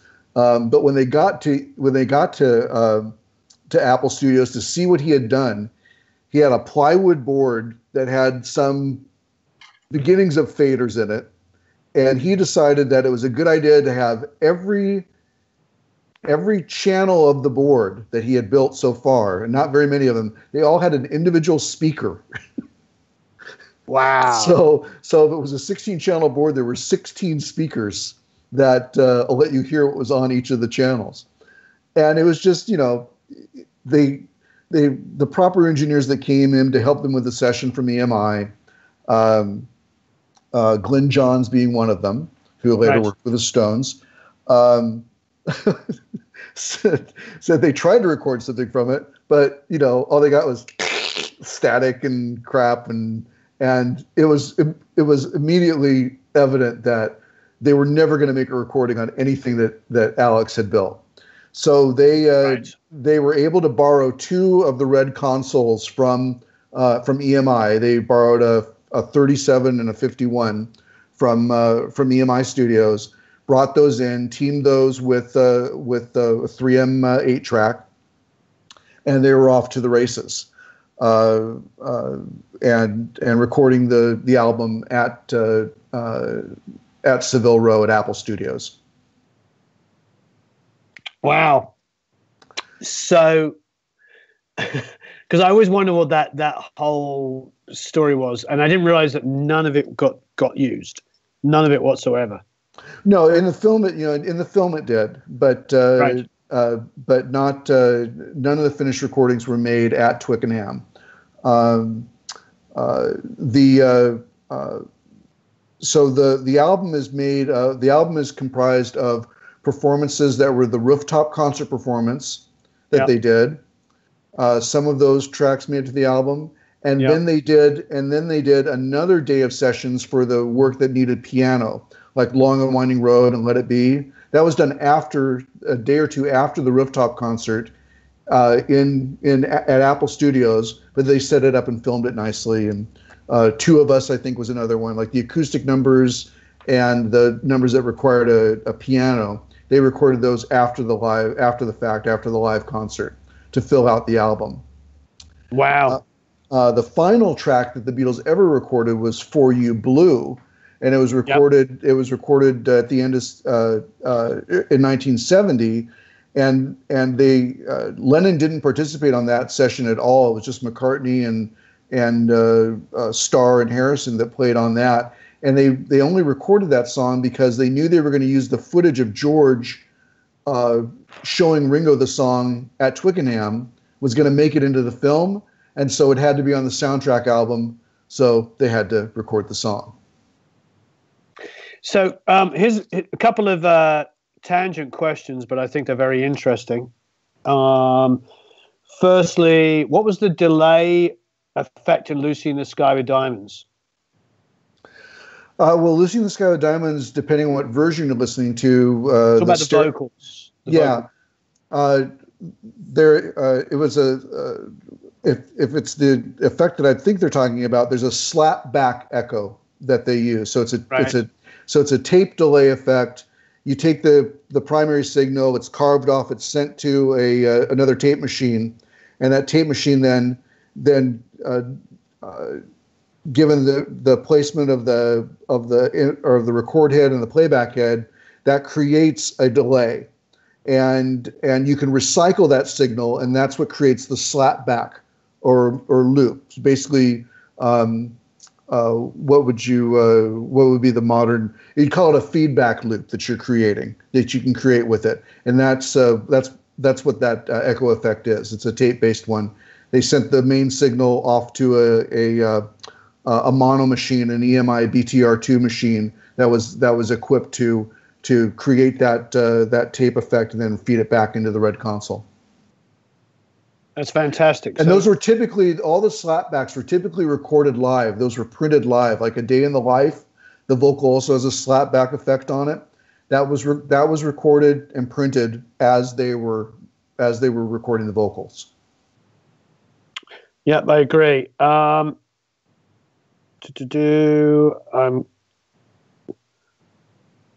reading the questions here. Just give me a second because there was a couple of good ones. I don't want to miss them. Oh, Gene Michael is saying, did they ever record anything at Trident? I actually don't know that. Yeah. They did? What did they do at Trident? Hey Jude was recorded at Trident. Oh, wow. I didn't know that. Actually, I think Trident is the source of a famous Beatles story, which is they came back from Trident raving, you got to hear what we did. Hey Jude, it just sounds incredible. They brought it back to EMI. They put it on the reel. They play it, and it's like, this is bloody. Well, Trident had in their playback monitors, they had over boosted the treble response on their playback monitors, the tannoys that they had at Trident, and so they weren't balanced. It wasn't, when you're working in any modern studio, there's great effort made to have your frequency response be very flat out of the monitors. So you're getting a true representation of the frequencies that isn't colored one way or another based on the monitor. Well, Trident didn't have that. They had treble heavy monitors. So you brought it back into EMI's neutralized environment, and all of a sudden there was no high end on the song at all. Wow. Now, not only that, the tape machines used at Trident were incompatible with the 8 tracks at EMI. So all they could do was re-EQ the mixed version of Hey Jude to bring back some of the high end that they didn't have. But it's like that's interesting because there you go. Talk about, because that's one of my favorite ever vocals. Yeah. And how fat and warm that Hey Jude, when it comes in, like my hairs are standing on end now thinking about it. When it comes in, it's like such a massive sound. It's so beautiful. So that recording had issues, and yet it's one of their finest sounding recordings. Huh. Yeah. Well, there you go. That's an interesting one. Let's say that again slowly. Hey Jude recording had issues, but it's one of their best sounding recordings. Technical issues, yet Wow. Yeah, well, if you have people that are committed to getting it right as best they can, right, which is what you had, they spent they basically spent a day in the studio re-EQing the final mix of Hey Jude to make an acceptable, version of it. They would have preferred, of course, to just mix it themselves, but because of the incompatibility of the machines, they couldn't do that. Hey, so quick dumb question. Somebody's saying a 67. Was that a 67 or a 47 then on the Hey Jude vocal? Do you know at Trident? At Trident, a 67. Oh, really? Yeah. I wouldn't bet my mortgage on it, but I think 67 was at Trident. Yeah, I don't think Trident didn't have 47s. I don't think they had 48s, but they had 67s. 67s had taken the place of, because they weren't making the 48s anymore, right? So yeah, the 67s, and then later, the 87s came in. Yeah, but that's just sort of blown my mind a little bit, because I always associated Hey Jude with a 47 or a 48. Well, now you love Let It Be. Let It Be is almost all across the board, and Let It Be are used 67s. Like Glyn Johns used them for everything. But I didn't associate them so much with that sound. The reason why I'm calling myself out here, I'm busting myself. I've used Hey Jude vocal sound a million times as a reference point of what an amazing vocal, was. Chronix is saying, call me a sadist, but I kind of like seeing myths busted. Yeah, you and me both. That's why I'm calling myself out. I have used that reference because I have a 47 and a 48. I have both microphones. I have V72s. I have all of this different stuff. And I'm not one of those guys that, if I've got a good chain going, I'll just move the mic around. I'm not one of those guys that is so anal. I have to have this mic with this pre and that compressor and blah, blah, blah, blah, blah. It's like I've definitely moved quickly, but mentally and emotionally, I have always associated that vocal with a 47. While you're talking about that, I'm going to verify from my notes, because I don't want you to be busted without needing to be busted. No, I mean, I don't mind though. if I am busted and broke, it's kind of nice. Now David Paul's saying I need a U67. I used to own a U67. I sold it because it was worth more than I used it.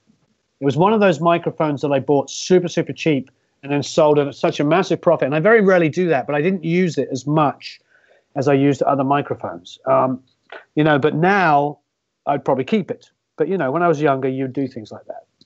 I had a vintage Hofner that I played in my first bands that I got from a music shop, and it was like a 68 or something.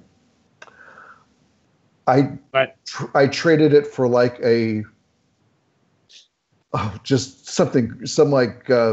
Steinberg, headless bass or something in the 80s. Right. Why do you do these things? Why do people do these things? I'm just as bad that way. I've got the background document loaded, so we can move on, and I'll confirm it after I've got it coming up. Confirm okay, cool. The Hey Jude vocal mic. No, I'm happy. Yeah. Yeah, Chronix is saying, I know you've said it before, I'm just reiterating, just because a mic's an uber famous vintage one doesn't necessarily mean it works or it's what you need. Yeah, I agree. I mean, that's one of the things that I do love about the world we live in. I think that we're having this discussion about recording techniques and about equipment and all the things that comes with it. But it is really, really, really important that we understand is that it's the creativity that's the most important thing. The most important thing about everything when we talk about the Beatles is the fact that it was the Beatles, that it was the two most successful songwriters of all time, with a third guy called George Harrison, who happened to write some amazing songs as well. And Ringo threw in his hat every now and then and wrote a great song as well. That's the reason why the Beatles were the Beatles. The rest of it's incidental. But it is nice to know how they got the sounds, how they got the recordings, because it's inspiring, and it's inspiring to hear from you that they were doing on 2 tracks, 4 tracks, synced to 4 tracks, all of this stuff. All of this stuff is really huge for us because it's inspiring, but we should never lose fact that the most important thing, that it was a bunch of really super creative people. And that is the most important thing. Somebody here, Stephen Navid, saying gear is secondary to the talent. Definitely. One of the jobs as an engineer, I find a lot of the time, is just not to screw it up. Dave Jordan taught me that. Dave Jordan said to me, sometimes you get in there, you rewrite the song, you change the arrangement, the key, the tempo, you take it from a guitar song to a keyboard song to a guitar song, you make it longer, you make it shorter, you speak, whatever. You do all these kind of things, and sometimes you just get out of the way of the band and help them make a great recording.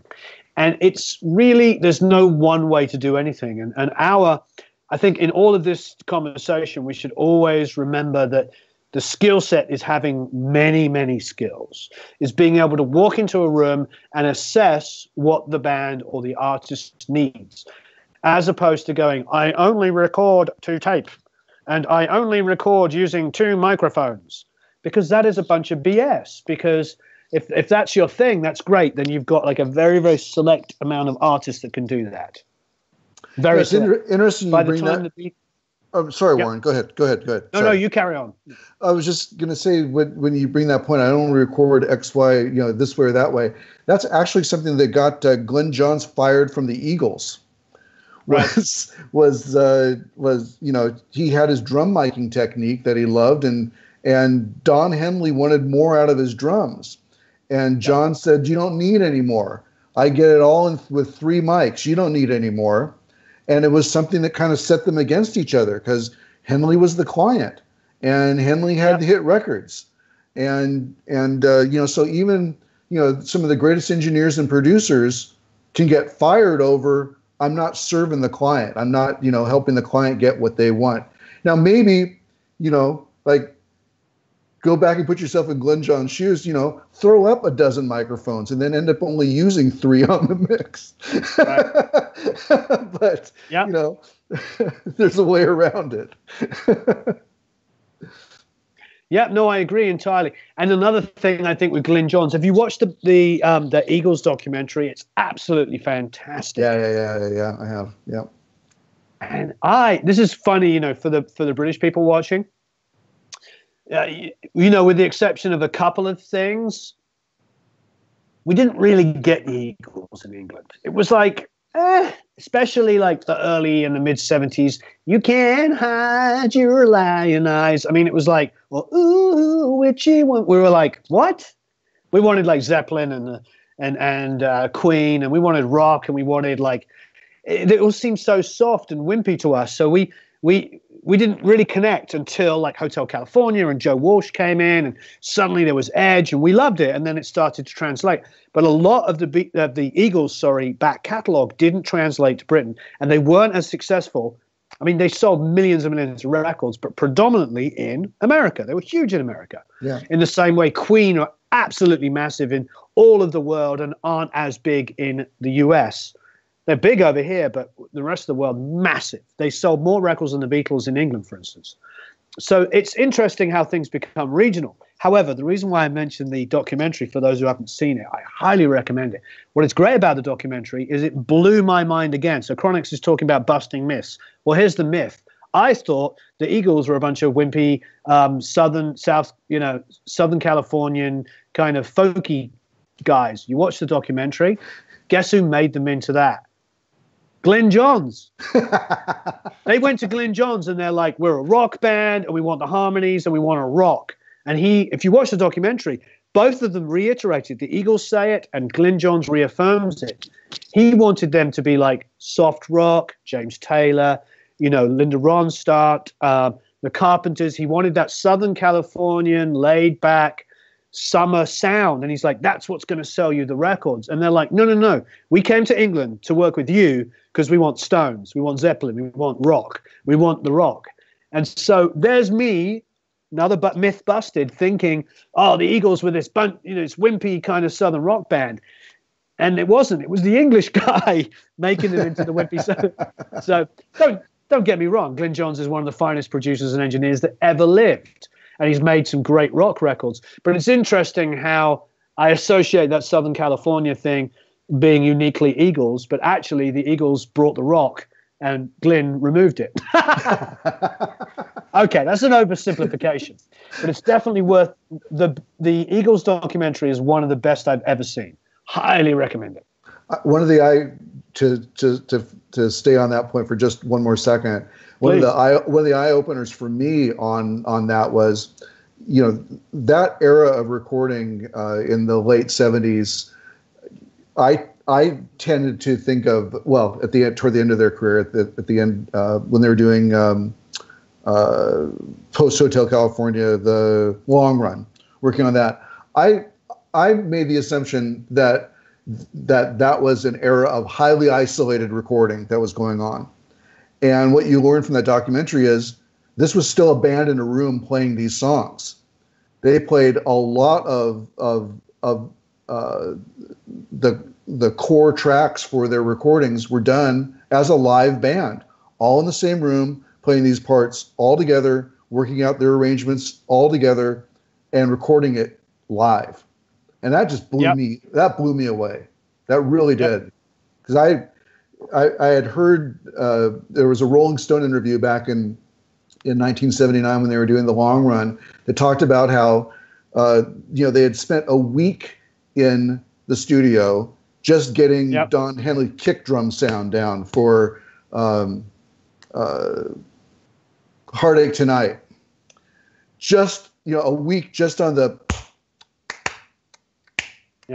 just on the kick. And so that kind of, in my mind, painted this picture of, then they record the drums all isolated and clean and all that. Well, you watch that documentary and you realize they were, they might have spent a week on that kick drum sound, but when it came time to do the song, they were all playing the song. And that, right. And that's why those songs feel that way. It's because it's a band playing them. Right. So. Yeah, absolutely. Well, we're nearing the end. Is there any last minute questions from people coming in? There's lots of people joining in here. Yes, please, everybody, like and share. It would be absolutely fantastic. There's 175 people watching and 151 likes. So if you could all like and share, that would be absolutely amazing. The more likes and share, the longer we go on. How about that? 152 likes. And thanks, Timothy. I really appreciate it. So please like and share. I'm going to watch it. Is there any likes going up? Wow, loads of comments. This is absolutely okay. Warren, I will confirm that the vocal microphone on Hey Jude was a Neumann U67. Well, there you go. So David's asking, when do all the books come out? When's the next one, I suppose, is the big question. I'm shooting right now for March 1st for Volume 2. That will cover 1965 and 66. So it'll contain Help, Rubber Soul, and Revolver. Probably the Help, summer. Rubber Soul, and Revolver. Wow, that's a big three to do together. Yeah, that looks like a pretty sure thing for March 1st. Summer of 2018. I think we're going to have Volume 3, which will be only 1967. A little bit of 66 because that's when the Pepper work started, but it'll cover Pepper and Magical Mystery Tour, and that'll be summer of 2018, and then probably once again February, March of 2019 will be the final volume, and that will cover the White Album all the way through Abbey Road. Great. Hey guys, do me a favor. When we're going to sign off in 1 minute, do me a favor, Matt. If you're watching, I'll give you a signal to sign off. I don't know if I can do it from my end because he's controlling it. Do me a favor. Leave more questions and comments below the video. I'm going to have Jerry. I'm going to throw you under the bus, Jerry, if you can answer some of these questions. So please leave more comments and questions under the video because this is really important stuff, and I want to keep the this is all about communities for me. It's like building community and everybody helping each other out. We're busting some myths here, but we're also, it's all about the creativity. And Jerry's got a new book coming out. Check out his book that's been out for a couple of months now. I'm sure Matt McQueen, are you listening? I'm sure he is. We'll put links up and everything to it so you can go and check out his book. And thank you ever so much. Happy Christmas, everybody. Happy Christmas, people. Warren, thanks for the opportunity. I really appreciate it. Thank you. Matt McQueen says, yes, he's listening. Okay, everybody. Who's the bus driver, though? I don't know. Dear. All right, everybody. Have a marvelous time recording and mixing. Happy Christmas, or as Americans say, Merry Christmas. Please like and share, and please carry on leaving comments, because unfortunately, YouTube does not take the live comments and put them underneath once the video posts. I don't know why that is, but they don't. Please like and share. Thank you ever so much. Have a marvelous time recording and mixing, and we'll speak to you all again soon. Please sign off now, Mr. McQueen.